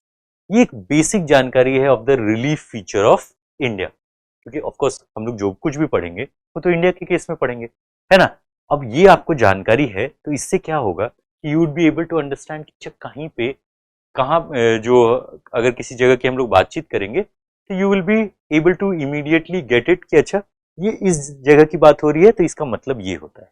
से फॉर एग्जांपल कि हम कहेंगे कि due to the altitude of the Himalayas we will find these regions having colder climate, ठीक है। तो आपको समझ में आ जाएगा कि हाँ ये ऊपर के रीजन्स हैं, ट्रॉपिक ऑफ कैंसर के ऊपर का पार्ट है, और क्या है कि इनका एल्टीट्यूड भी ज्यादा है, तो इसके लिए कारण इनको क्या मिल रहा है, यहाँ पे आपको ज्यादा जो है हाइट पे आपको टेम्परेचर मिलता है, ठीक है। ऑफ कोर्स ये हिमालय वाला पार्ट आपको अच्छे से क्लियर है, नो इश्यूज विद दैट, है ना। ये हम लोगों ने अच्छे से पढ़ा भी हुआ है, सारे इसके डिविजन्स तक देखे हुए हैं, ठीक है। इसको अभी हम लोगों ने जो देखा था उसी का एक थोड़ा सा बड़ा वर्जन है, थोड़ा सा देख ले so that you are clear about it. तो ये जो मूवमेंट आपको देखने के लिए मिलता है ये क्या हो रहा है, इसमें देखिए यहाँ 0 डिग्री में आपको लो प्रेशर और यहाँ पे आपको हाई प्रेशर मिल रहा है। अब इसका मतलब क्या हुआ, पहला चीज कि जनरली इक्वेटर के पास आपको क्या देखने के लिए मिलता है, खूब सारे रेन फॉरेस्ट, खूब सारा बारिश, इट इज जनरली वेट, ठीक है।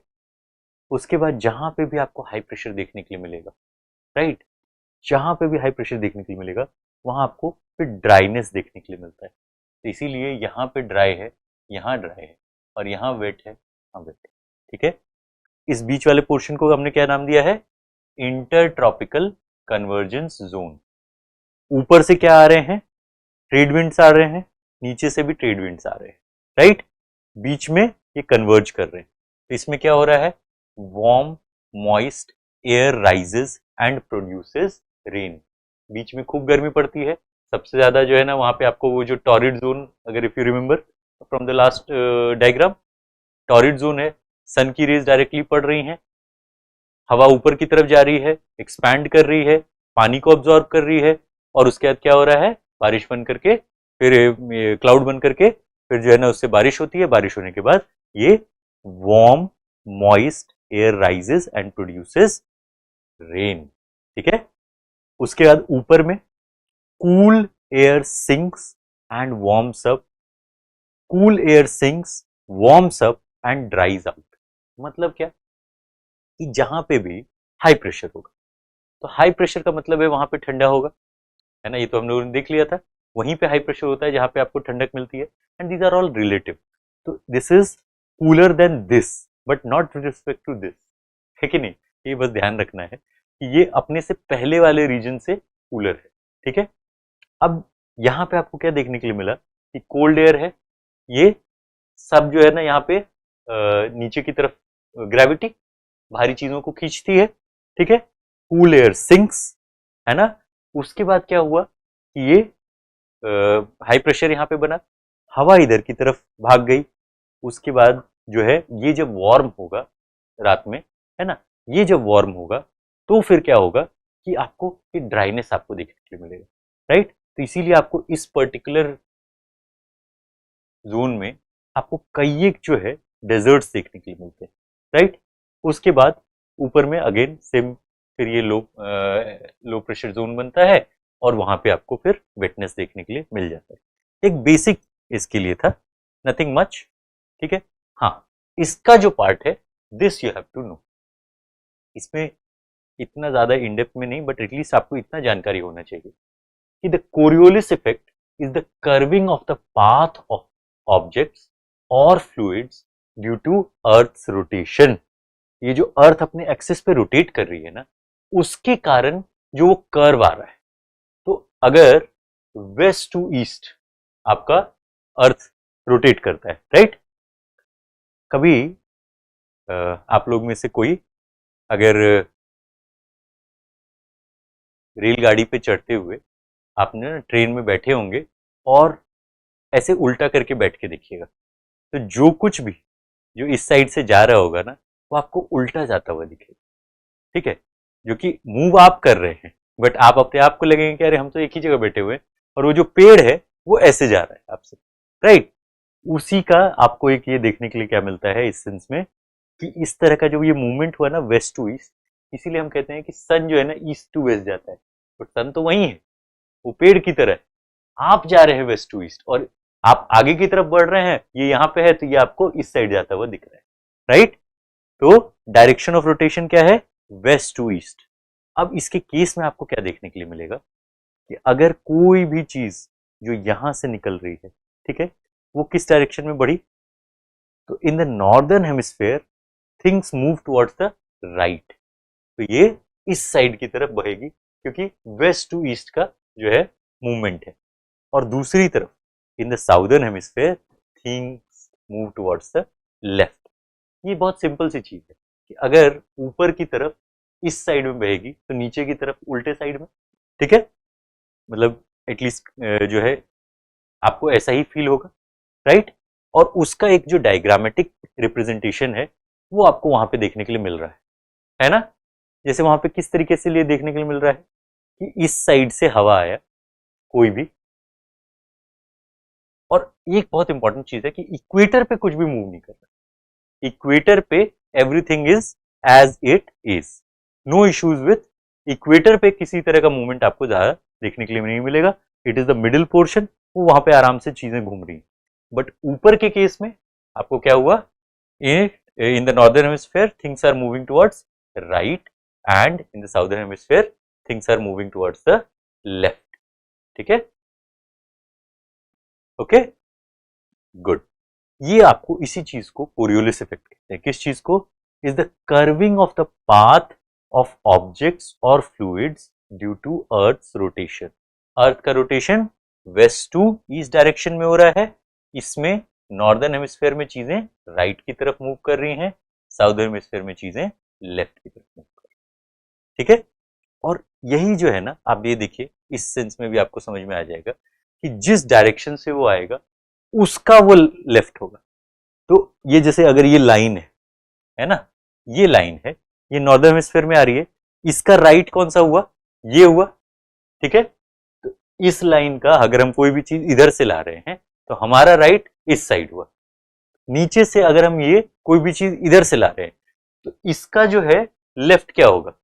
इसका जो है लेफ्ट क्या होगा? इस पोर्शन से अगर अभी जैसे हम हमें उल्टा कर दीजिए तो हमारा लेफ्ट उधर चला जाएगा, तो अगेन जैसे ऐसे ले लीजिए, तो ये हमारा लेफ्ट हो गया। तो इसीलिए दोनों एरोज आपको एक डायरेक्शन में देखने के लिए मिलेंगे, बट चूंकि यहाँ हो क्या रहा है कि डायरेक्शन इज लाइक जो ऑब्जेक्ट का जो डायरेक्शन है वही चेंज हो गया है। एक चीज नीचे से ऊपर की तरफ आ रही है एक तरफ, एक चीज ऊपर से नीचे की तरफ जा रही है। कोरियोलिस इफेक्ट दो ही चीजें हैं कि अर्थ के रोटेशन के कारण जो फ्लूइड का जो डायरेक्शन में चेंज आता है, नॉर्दर्न हेमिस्फेयर में जनरली टुवर्ड्स द राइट और साउदर्न हेमिस्फेयर में टुवर्ड्स द लेफ्ट। ये इतना ही चीज है, इतना ही आपको याद रखना है, इससे ज्यादा कोई इतना घुसने की इसमें जरूरत नहीं है। ये हम लोगों ने एक बेसिक विंड का मूवमेंट पैटर्न समझ लिया है। नेक्स्ट इज इसी में कुछ हाइयर उसमें एटमॉस्फेयर में कुछ चीजें चल रही थी। एटमॉस्फेयर याद है, different layers of the atmosphere, है ना। उसी में ये जो है जेट स्ट्रीम नाम के दो विंड सिस्टम्स सेम ऊपर और नीचे दोनों में काम करते हैं और वो ऐसे करके फ्लो करते हैं। उनका ये अपना एक बेल्ट है और वो उसमें ही ये पूरे के पूरे अर्थ को कवर करते हैं। आपको जितना जानना है वो इतना ही है कि इससे जो है क्लाइमेट इफेक्ट होता है और इससे इसके ऊपर का क्लाइमेट और इसके नीचे के क्लाइमेट दोनों पे असर करता है। ठीक है, जैसे हम लोग यहाँ पे जो देख रहे थे, तो हम लोगों ने क्या क्या देख लिया था कि लैटिट्यूड, वो तो हमने देख लिया अलग अलग उसके केस में, है ना। क्या लैटिट्यूड के केस में हमने क्या देखा था? लैटिट्यूड के केस में हमने देखा कि जैसे जैसे हम ऊपर की तरफ जाएंगे तो टॉरिड से टेम्परेट, टेम्परेट से फ्रिजिड में जाएंगे। एल्टीट्यूड के केस में हमने क्या देखा? एल्टीट्यूड के केस में हमने देखा कि जैसे जैसे आप ऊपर जाते जाते हैं आपका ठंडक आपको बढ़ता हुआ फील होगा, एटमॉस्फेरिक प्रेशर आपको लो होता जाएगा। Distance from the sea, again more extreme temperatures, है ना, in the inside the continent, और जितना आप सी या वाटर बॉडी के पास में है उतना it is much more moderate climate. Ocean currents अभी हमने देखा कि कैसे इक्वेटर से जो चीज जो है पानी जो टच होके आ रही है वो वार्म होके आ रही है और पोल से जो टच होकर के ऊपर की तरफ जाएगी वो कोल्डर करंट होगी। तो ये आपको एक और फैक्टर हो गया। रिलीफ ओरिएंटेशन, अगेन कि भाई प्लैनेट ये प्लेन है या फिर आपको माउंटेन है ना, या फिर प्लेटू है, उस हिसाब से अगेन आपको फैक्टर ये करेगा कि कहाँ का क्लाइमेट कैसा होगा, कहाँ का वेदर कैसा होगा। से फॉर एग्जांपल आप अभी सितंबर अक्टूबर के महीने में ऐसी जगह जाते हैं जहाँ पे ये बारिश का सीजन, तो वहाँ का जो ये क्लाइमेट है ना, ये इसके कारण एक बहुत बड़ा रीजन ये होगा कि वहाँ पे रिलीफ उसका कैसा हो। जैसे अभी उन जगहों पे बारिश हो रही होगी जहाँ पे आसपास में कहीं पे माउंटेन होगा, राइट। तो जैसे आपको अभी देखने के लिए मिलेगा क्या कि वेस्टर्न घाट्स में आपको जो है मिल जाएगा बारिश होता हुआ, बट वहीं पे आपको ईस्टर्न घाट के साइड में हो सकता है उस तरह की बारिश ना हो रही है अभी, राइट। तो ये सब जो है आपको रिलीफ के उससे बहुत फर्क पड़ता है। Direction of the planetary winds, ये तो हम लोगों ने देख ही लिया ऑफकोर्स किस किस तरीके से काम किया है। प्लैनेटरी विंड्स में अलग अलग जो प्रेशर सिस्टम्स हैं, ट्रेड विंड्स हैं, आपको उसमें जो high pressure and low pressure का जो काम होता है उसके कारण जो इफेक्ट होता है। जहां पे भी हाई प्रेशर हुआ, आई होप ये एकदम क्लियर हो चुका है कि जहां पे भी हाई प्रेशर होगा वहां पे क्या होता है, हवाएं नीचे की तरफ आएंगी और वो बट ऑब्वियस है it will be colder than the जो भी एरिया होगा इन कंपैरिजन टू ईस्ट। ठीक है, हमने उसका देखा था खूब हमने जोर से जो है पानी मारा तो उससे क्या हुआ, पानी इधर और इधर की तरफ भागता है, राइट। इधर में हाई प्रेशर है, इधर में लो प्रेशर होता है, उसके कंपैरिजन में, उस पर्टिकुलर पॉइंट के कंपैरिजन। ठीक है, तो direction of the planetary wind, high pressure to low pressure, इसको मूव करता रहता है और उससे जो है आपको ऑफकोर्स क्लाइमेट का फैक्टर इफेक्ट होता है। सीजन्स, ये तो जो है नॉर्मल जो आपका रिवोल्यूशन ऑफ द अर्थ है उसके कारण जो है सीजन इफेक्ट होता है। अब एटमॉस्फेरिक टेम्परेचर किसको कहते हैं? ये बहुत सिंपल सी चीज है। आपका ये जो आप सुनते हैं ना 30 डिग्री, 40 डिग्री, 45 डिग्री, यही जो है टेम्परेचर है। तो हॉटनेस एंड कोल्डनेस का जो एक मेजरमेंट हुआ वो आपका हुआ टेम्परेचर, कि हवा में कितनी गर्मी है, कितनी ठंडक है। तो बेसिकली दिस इज द क्या कि एटमॉस्फेरिक टेम्परेचर को आप ऐसे समझ लीजिए कि it is talking about basically what, generally speaking आपको इसमें उस जगह का तापमान के बारे में बता रहा था। ठीक है, इसको लेट मी गेट समथिंग।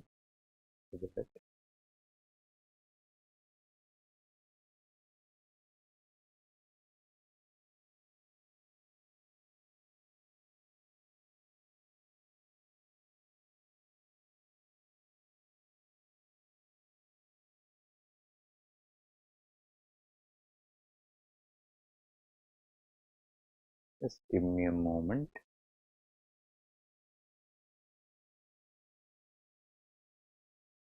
हमें भी बोलते बोलते थोड़ा सा थकावट हो गए, तो आज काफ़ी सारे क्लासेस हो गए एंड बस 2 मिनट का हम लोग ब्रेक ले करके then we will again start. क्या आप लोग को भी अगर पानी पीने का हो तो थोड़ा सा पी लीजिए, फिर हम लोग शुरू करते हैं, है ना।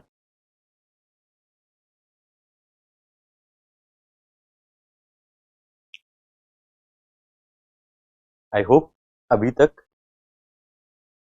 आप लोग ठीक से इस चीज़ को कर पा रहे होंगे, कोई दिक्कत नहीं हो रहा होगा। हम लोग उतना ही चीज़ कवर कर रहे हैं जितना आपके एग्ज़ाम के लिए ज़रूरत है। बहुत ज़्यादा इसमें जो है ना घुस जाने का भी कोई फ़ायदा नहीं है, और वो आपका काम आए ना आए, ठीक है ना। लेट्स स्टार्ट विथ क्या क्या हम लोग फैक्टर्स को देख लिए थे बेसिकली, अब कुछ एलिमेंट्स को समझ ले। ठीक है, फैक्टर्स को हम लोगों ने कवर कर लिया था, latitude, altitude, distance from the sea, ocean currents, relief orientation, direction of the planetary winds and seasons. इसको हम लोगों ने बेसिक समझा था। अब इसी को अब हम क्या करेंगे, थोड़ा सा एलिमेंट्स के केस में देखते हैं।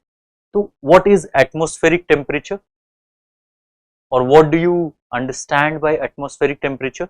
एनी आइडिया किस चीज को आप एटमॉस्फेरिक टेम्परेचर कहेंगे?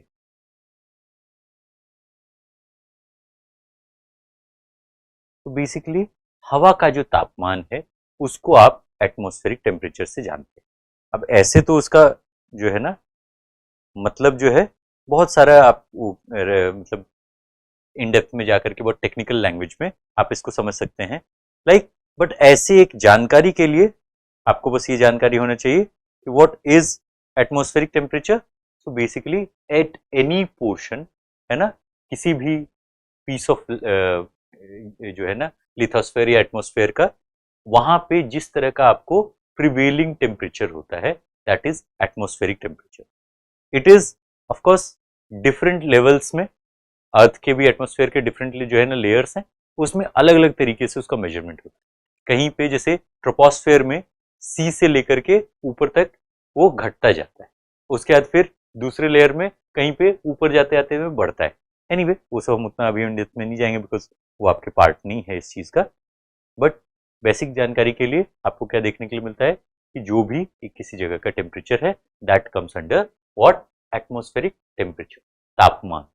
Precipitation, these are the forms of water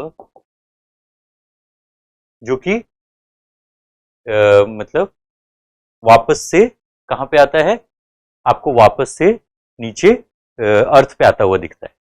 इसके केस में आपको क्या मिलता है, अलग अलग तरह का, अगर मान लीजिए हम लोग प्रेसिपिटेशन देखें, एक तो हुआ रेन, वाटर ड्रॉपलेट्स, फिर होता है स्नो, बर्फ, उसके बाद होता है हेल, उल्क, है ना, वो जो ओले ओले बरस है ना, और फिर स्लीट भी होता है, तो शीट्स ऑफ आइस।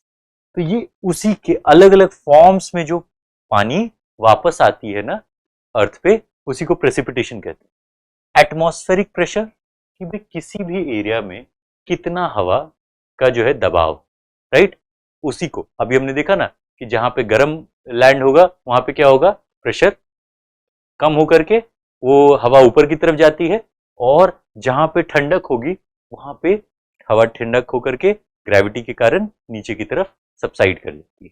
ठीक है, wind simple movement of air, इसमें तो कोई खास इतनी बड़ी बात नहीं है। विंड का मतलब क्या हुआ, मूवमेंट ऑफ एयर। ह्यूमिडिटी कि उस पर्टिकुलर एरिया में वो जो हवा है उसके अंदर वाटर एब्जॉर्बिंग कैपेसिटी कितनी है। ठीक है, जितना ज्यादा गर्म जगह होगा वहां पे उतनी आपको ह्यूमिडिटी देखने के लिए मिलती है। फिर इवेपोरेशन, अगेन जहां पे ज्यादा धूप मिलेगा वहां पे इवेपोरेशन ज्यादा अच्छा हो रहा होगा, है ना, ज्यादा बड़ी मात्रा में हो रहा होगा। और जहां पे आपको कम सूर्य की किरणें मिलती हैं, say for example in around the poles, कि वहां 6 महीने का दिन 6 महीने का रात हो रहा है, तो वहां पे क्या होगा कि आपको इवेपोरेशन भी कम देखने के लिए मिलेगा, right. End of course lastly cloud cover, कि कहीं पे अगर ज्यादा आपको क्लाउड कवर देखने के लिए मिलता है तो उसके कारण आपको क्या होता है, वहां का टेम्परेचर और क्लाइमेट जो है असर पड़ता है, राइट। अब इंडिया के केस में जो मेजर डिस्ट्रीब्यूशंस हैं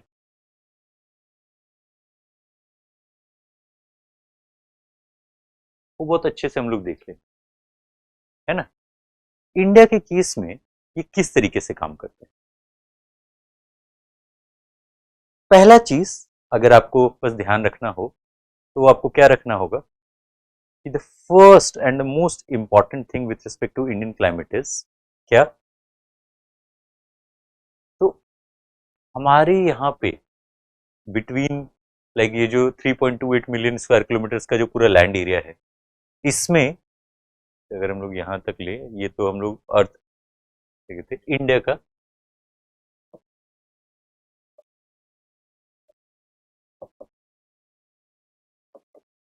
इंडियन क्लाइमेट, इंडियन क्लाइमेट के केस में आप क्या देखने के लिए मिलता है कि एक तो पहली बात तो बहुत ज्यादा क्लाइमेट डाइवर्सिटी, जो जिस तरह का आपको टेम्परेचर कश्मीर में मिलेगा कन्याकुमारी में उसके एकदम ही उलट मिलता है। जिस तरह का आपको टेम्परेचर जो है क्लाइमेट आपको से फॉर एग्जांपल मौसिन राम में मिल रहा है, दूसरी तरफ थार डेजर्ट में एग्जैक्टली उसका उल्टा है। यहाँ पे दुनिया का सबसे ज्यादा बारिश होता है, यहाँ पे बारिश ही होने का नाम नहीं ले रहा है, राइट। तो आपके यहाँ डाइवर्सिटी बहुत है, ठीक है। फिर हमारे यहाँ सीजन्स का भी रिदम अलग है, right. Summer winter, summer monsoon winter, और फिर से जो है आपको जनरली बहुत सारी जगहों पे ये जो सीजन का होगा वो ड्यूरेशन भी बहुत फर्क आएगा, और अलग अलग जगहों पे अलग अलग आपको सीजन्स देखने के लिए मिलेंगे। कि नॉर्थ में हो सकता है कहीं जम्मू एंड कश्मीर हिमाचल में अलग सीजन्स का ड्यूरेशन चल रहा हो, और वहीं पे साउथ में आपको बिल्कुल ही अलग दिख रहा हो, मिल रहा हो कि वहां का विंटर सीजन बिल्कुल ही छोटा, राइट। फिर डिस्ट्रीब्यूशन ऑफ लैंडफॉल, रेनफॉल, है ना। अगेन ये भी कोई कहने वाली बात नहीं है, अलग अलग जगहों पे आपको अलग अलग रेनफॉल का वो मिलता है। वेस्टर्न घाट्स में बहुत ज़्यादा बारिश होती है, आपको वहीं पे बगल में जो है ये महाराष्ट्र का विदर्भ वाला रीजन है, वहां पे आपको एरिड लैंड्स मिल जाते हैं, कम बारिश होती है।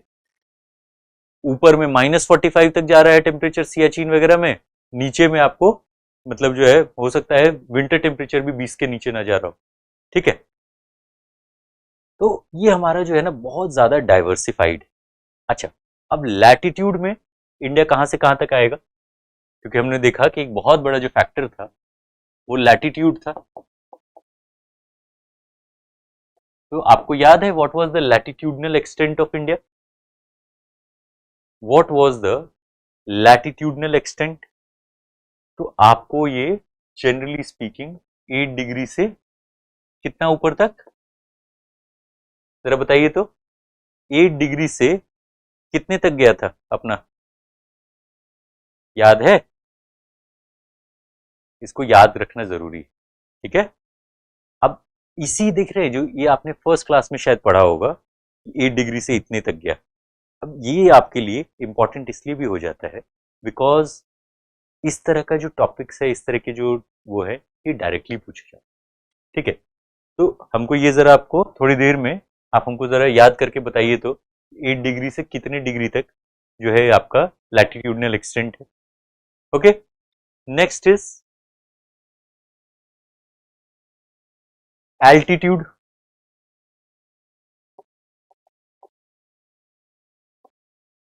ये भी आपको समझ में आ रहा होगा कि जितना यहाँ पे सी लेवल पे आपको 0 मीटर टू एवरेस्ट, और एवरेस्ट मान लीजिए चलिए वो हमारे इंडियन सब कॉन्टिनेंट में तो आता है बट इंडिया के अंदर नहीं आता है, K2, या फिर आपको और जो इस तरह के हैं 8,000 प्लस मीटर्स, क्या एल्टीट्यूड आपको देखने के लिए मिलता है डिफ्रेंसिएशन, 0 डिग्री तो हो गया, 0 मीटर्स तो हो गया आपको कहाँ पे, सी लेवल पे, ठीक है। रिलीफ, रिलीफ के केस में क्या है, हिमालयस,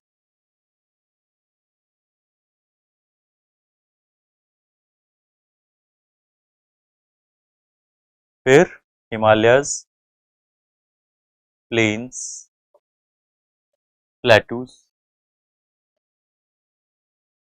राइट।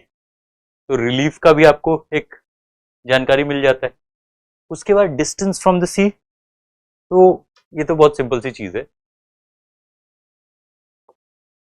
कि हमारे कोस्ट लाइंस का is a much more moderate climate, and जितना आप अंदर जाते जाते हैं वहां पे उतना एक्सट्रीम्स मिलता है क्लाइमेट का।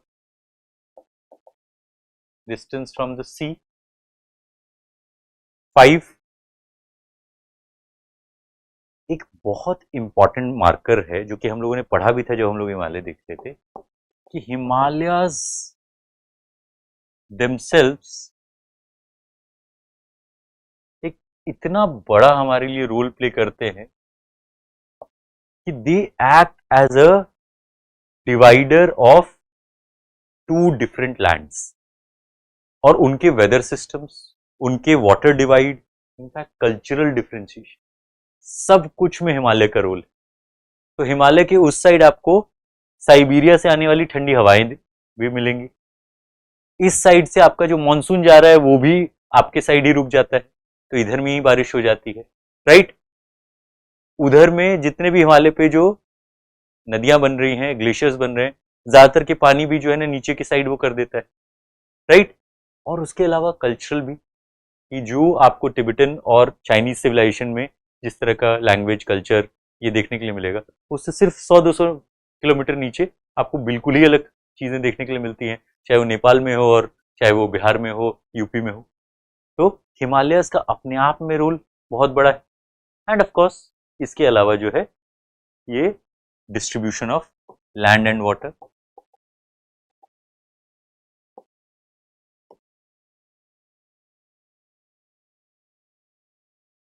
ये तो बहुत ही बट ऑब्वियस सी चीज है कि लैंड एंड वाटर जहां पे भी पानी होगा वहां पे मॉडरेटिंग इन्फ्लुएंस होता है पानी का, ठीक है। लैटिट्यूड के केस में एक चीज और है, अच्छा ये 8 डिग्री से कितना था, याद आया क्या, किसी को भी याद आया, 37 डिग्रीज 6 मिनट्स, 8 डिग्रीज एंड कितना था, कितने मिनट्स थे, 4 minutes, 37 degrees 6 minute, 8 degrees to 4 minutes, और हमारे बीचों बीच से ट्रॉपिक ऑफ कैंसर गुजरता है, that is 23.5 degree north, right. तो लैटिट्यूड के केस में ये दोनों चीज इंपॉर्टेंट है, याद रखिएगा, सो दैट बाई चांस अगर ऐसा ना हो कि आपको इसमें दिक्कत हो, देखने में समझने में कोई इशू हो, ठीक है। ओके, लेट्स सी,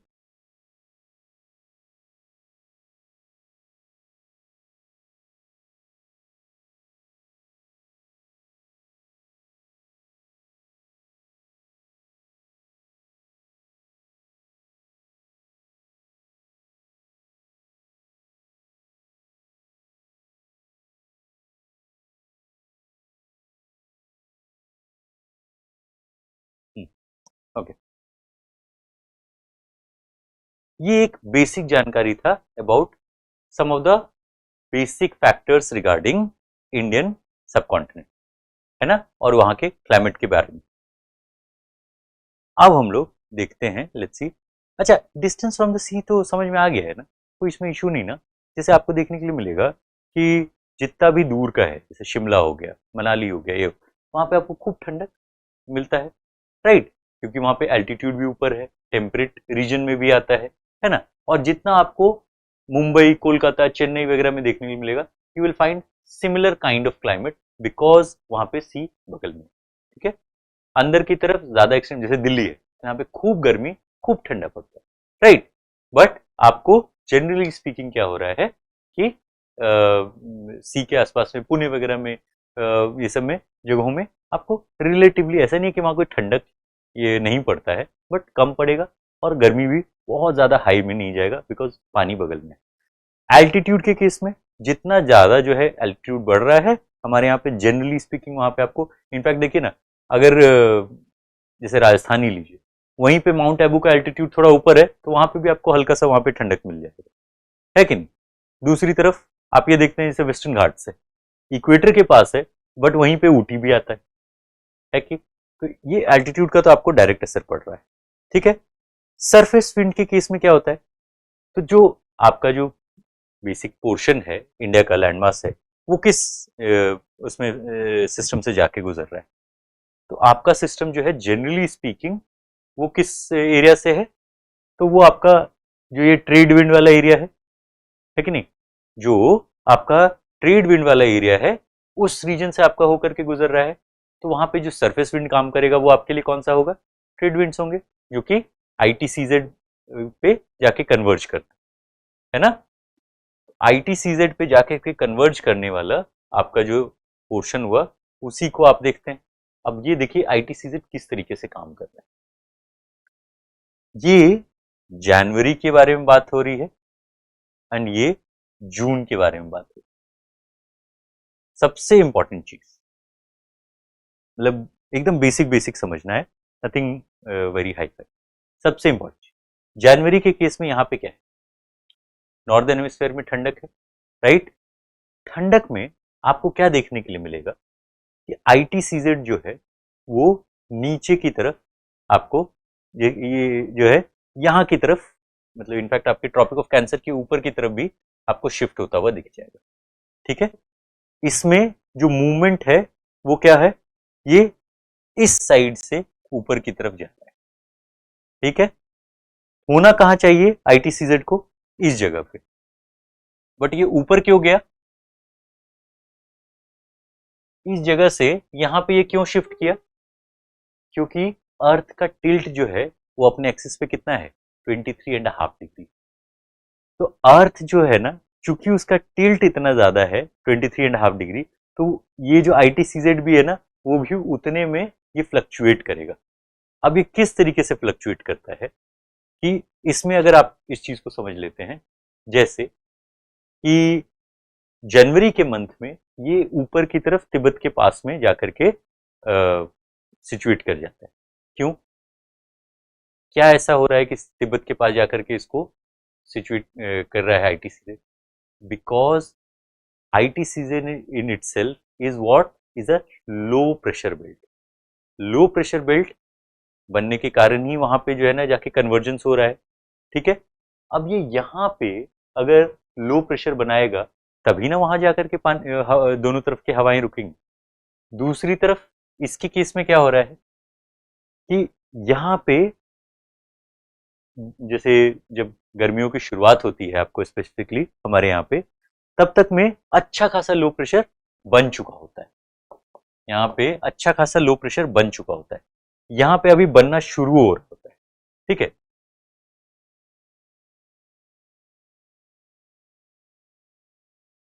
ये हम लोग क्या पढ़ रहे हैं, ITCZ। पहली बात तो अर्थ का टिल्ट जो है वो कितना है 23.5 डिग्री, है ना, 23.5 डिग्री फ्रॉम द एक्सिस। ऊपर और नीचे उसी के आसपास में ये मूव करता है। इस समय में जनवरी के टाइम में यहाँ पे अगर ठंडक है तो यहाँ पे क्या होगा, यहाँ पे जहाँ पे भी ठंडा होता है वहां पे हाई प्रेशर बनता है। हाई प्रेशर के कारण इस जगह से हवा इधर की तरफ मूव कर रही है ना, क्योंकि हाई प्रेशर से लो प्रेशर की तरफ हवा जाता है। दूसरी तरफ जब गर्मियां आएंगी तो लैंड गर्म होगा, उसके ऊपर का हवा भी गर्म होगा। लैंड गर्म होने से ऊपर का हवा भी गर्म हुआ, हवा गर्म होने से एक्सपैंड किया, पानी लिया, ठीक है, और क्या हुआ, यहाँ पे लो प्रेशर क्रिएट हुआ। इसीलिए ये इतना बड़ा ये जो है ना Tibet low pressure belt create करता है गर्मियों में कि सब तरफ की हवाएं, लिटरली कोई हवा ऐसे जा रही होती है ना, ऐसे वो भी इस तरीके से टर्न कर जाती है, जस्ट बिकॉज कि यहाँ पे इतना जो है ना गर्मी हुआ होता है कि तिब्बत सब अपनी तरफ खींच लेता है, ठीक है। यहाँ पे क्या हो रहा है कि उल्ट जनवरी के टाइम में यहाँ पे ऑलरेडी जो है आपको हाई प्रेशर बेल्ट क्रिएट हो रहा है, तो यहाँ से हवा दूसरी की तरफ आ रही है। बेसिक ये समझना है कि जो आपके लिए इंपॉर्टेंट है कि ITCZ मूव करता रहता है ना, अलग अलग मंथ में अलग अलग जो है जगहों पे पाया जाता है। स्पेसिफिकली आपको इसके केस में जून, जो कि आपके मानसून के लिए जो इंपॉर्टेंट है, वहां पे तिब्बत इतना बड़ा प्लेटू फ्लैट टॉप होने के कारण ना वो गर्म होकर के क्या कर रहा है, एक बहुत बड़ा सेक्शन लो प्रेशर बेल्ट का बनाता है जिसकी तरफ सारे जो है पानी अट्रैक्ट होते हैं। ठीक है, ये कुछ आपको इस तरीके से देखने के लिए मिलेगा। साउथ वेस्ट मानसून के टाइम में, साउथ वेस्ट मानसून कब, जून के बाद वाला टाइम में, ITCZ यहाँ पे है और ये अपनी तरफ सब कुछ खींच रहा होता है बिकॉज यहाँ पे जो है ना तिब्बत वाले रीजन के कारण। दूसरी तरफ नॉर्थ ईस्ट मानसून ऊपर से कब का है ये पोर्शन, आपको जो है ठंडक के टाइम में नॉर्थ ईस्ट रिट्रीटिंग मानसून, वो उस टाइम क्या हो रहा है कि ये इक्वेटर के नीचे चला जा रहा है ITCZ और वहां पे अपने साथ साथ वो फिर उसको खींचता हुआ लेके आता है। जहां पे ITCZ होगा वहां पे ही आपको हवाएं भागती। ये हम लोगों ने देख लिया था कि जहां पे भी लो प्रेशर होगा ये अभी लो प्रेशर। क्यों साउथ में, क्यों, क्योंकि नॉर्थ में जब ठंडक होती है साउदर्न हेमिस्फेयर में गर्मी होती है। जब यहाँ पे आपको गर्मी है तो यहाँ पे कोल्डर वेदर है कि नहीं। नॉर्थ और साउथ हेमिस्फेयर का ये डिफरेंशिएशन तो आपको पता ही होगा कि यहाँ पे जब आपको कोल्ड है, यहाँ पे जब आपको हॉट या समर मंथ्स चल रहा है तो यहाँ पे इनका विंटर्स चल रहा होता है। जो जब आप क्रिसमस नॉर्दर्न हेमिस्फेयर में लोग मनाते हैं तो यहाँ पे ठंडक होती है, और वही क्रिसमस जब ऑस्ट्रेलिया में उस समय मन रहा होता है तो वहां पे वो गर्मी होती है कि नहीं। तो यहाँ पे क्या हुआ कि तिब्बत हुआ, उसने जो है ना हवाओं को गर्म किया, वो जो है हवाएं क्या हुआ ऊपर की तरफ मूव कर गई, यहाँ पे लो प्रेशर बेल्ट क्रिएट हुआ। ये चारों तरफ से, और इतना बड़ा वो रीजन है तिब्बत का, it's the largest प्लेटू in the world. तो उसने क्या किया, सारा अपनी तरफ खींच लिया। कैसे कि इस साइड में तो कोल्ड था ही, यहाँ पे कोल्ड होगा, वहां से हवा ठंडक से गर्म की तरफ भागेगी, हाई प्रेशर से लो प्रेशर की तरफ। कोल्ड होने से क्या हुआ, हाई प्रेशर, यहाँ पे ये गर्म होने के कारण क्या हुआ, लो प्रेशर, है कि नहीं। यहाँ से मूव किया, यहाँ पे आपको बारिश मिल गया पूरा।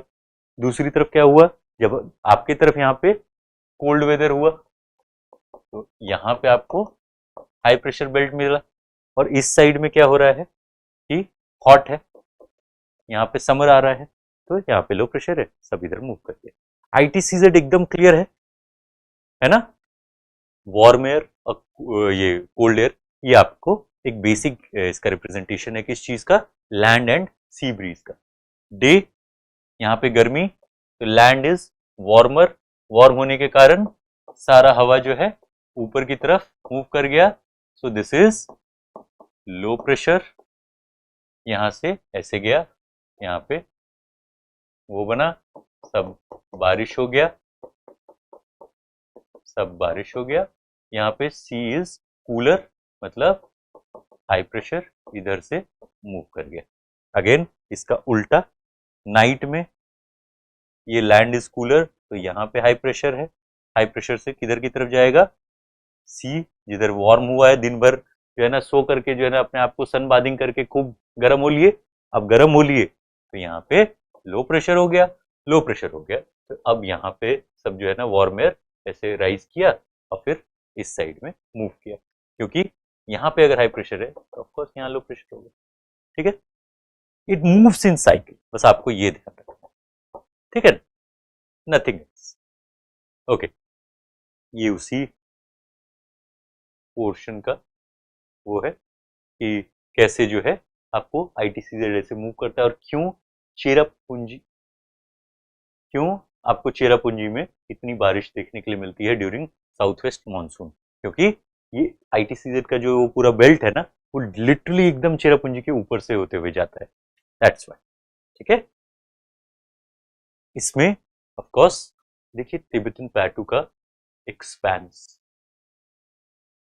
now this you can understand why it will create such a big low pressure area, है कि नहीं? इससे अब आपको क्लियर हो रहा होगा कि देख रहे हैं ये पूरे इंडिया का या इंडियन सब कॉन्टिनेंट का बॉर्डर से, और अकेले तिब्बतन प्लेटू का ये border. That is why it is such a huge area that is creating a big जो है ना सिंक, कि सब कुछ वहां पे जाकर के ऐसे कुड़ुप एकदम सब जो है ना गटक जा रहे हैं, क्योंकि ये इतना बड़ा एरिया है, सब कुछ गर्म हुआ पड़ा है, सारा जो है ना हवा वहां से ऊपर चला गया, तो सब कुछ जो है वहां पे लो प्रेशर है, राइट। और इसीलिए देखिए इधर से खींच रहा है, इधर से भी खींच रहा है ना, सब तरफ से खींच रहा है, ओके, ऊपर से भी खींच रहा है, चारों तरफ से इस पे ये जो है ना इस लो प्रेशर में लोग घुसने की कोशिश करते हैं। बस यहाँ पे क्या होता है कि यहाँ पे हिमालय है तो वो इन ठंडी हवाओं को रोक लेता है, और दूसरा इधर से जो मानसून जा रही है उसको भी इधर ही बारिश करवा देता है, राइट। ओके, नेक्स्ट इज इसको समझते हैं कि बहुत कोई वो नहीं है, ये बेसिकली क्या है कि आपका किस तरह का जो मूवमेंट आपको देखने के लिए मिलता है ना, जैसे इससे थोड़ा समझिए।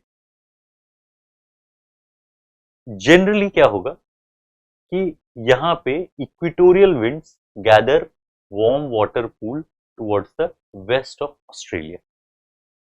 यहाँ पे क्या होगा, यहाँ ठंडक वाला कोल्ड करंट है, यहाँ पे पेरू करंट है, जो कि अगर कोई चीज नीचे से टच होके आएगी तो कोल्ड होगी, और जो साउथ इक्वेटोरियल या इक्वेटोरियल करंट से जो टच होगी वो वार्म होगी। तो जनरली तो ये चलता है भाई, राइट।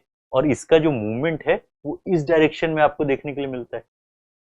दूसरे केस में एल नीनो ईयर कहा जाता है। एल नीनो ईयर के केस में क्या हो रहा है कि यहाँ पे जो वार्म और यहाँ पे जो कोल्ड है, इसकी जगह क्या हो रहा है कि easterly winds weaken and warm water move toward the South American coast. तो जहां पे यहाँ पे वार्म वाटर होना चाहिए, यहाँ पे कोल्ड वाटर होना चाहिए, इसकी जगह यहाँ पे वार्म वाटर हो जाता है। That is what El Nino. Of course इससे हमारा जो है नुकसान बहुत हो जाता है, जैसे कि जब जब एल नीनो आएगा तो आपको मानसून कमजोर हो जाएगा, क्योंकि मानसून जो है वो इस चीज पे डिपेंडेंट है, इस चीज पे मानसून का जो पूरा का पूरा मूवमेंट है वो इस चीज पे डिपेंडेंट है कि कितना ज्यादा जो है आपको इस एरिया में गर्मी हो रही है। जितना इधर में गर्मी होगा उस हिसाब से आपका इधर के हवाओं का मूवमेंट डिसाइड होता है, ठीक है। एनीवे बस आपको ध्यान ये रखना है कि जब जब एल नीनो के केस में ऑस्ट्रेलिया के ईस्टर्न कोस्ट में गर्म वाटर जो है ना होकर के साउथ अमेरिका की कोस्ट में चला जाए तो उसको एल नीनो कहा जाता है, ठीक है। ओके, हम लोगों ने तो आज ऐसे काफी हद तक देख लिया है। इसमें एक फैक्टर और है जिसको कहा जाता है western disturbance. These are nothing but these are winds arising out of the Mediterranean, so west, है ना। और ये क्या हो रहा है कि ये एक तरीके से जो है अपने यहाँ से जो ठंडी हवाएं हैं, ठंडी हवाएं मतलब ये जो है हवाओं में पानी है, और वो ठंडक लेकर के बेसिकली पानी लेकर के आकर के यहाँ पे स्नोफॉल करवा देती है आपके नॉर्दर्न पार्ट्स में। तो इससे क्या हो रहा है कि आपका यहाँ पे जो स्नो कैप्ड माउंटेन्स हैं और जो ठंड में जो बारिश होती है वो किस कारण से होती है, वेस्टर्न डिस्टर्बेंस के कारण, राइट। वेस्टर्न डिस्टर्बेंस के कारण आपको ठंड में बारिश देखने के लिए मिलती है, ठीक है। ऑल गुड, इसमें कोई दिक्कत तो नहीं। अब लास्टली हम लोग देख लेते हैं कि मॉनसून किस तरीके से आता है और कैसे रिट्रीट करता है। लास्ट टॉपिक फॉर टुडे, इसमें हम लोग खत्म कर देंगे। पहली चीज देखिए,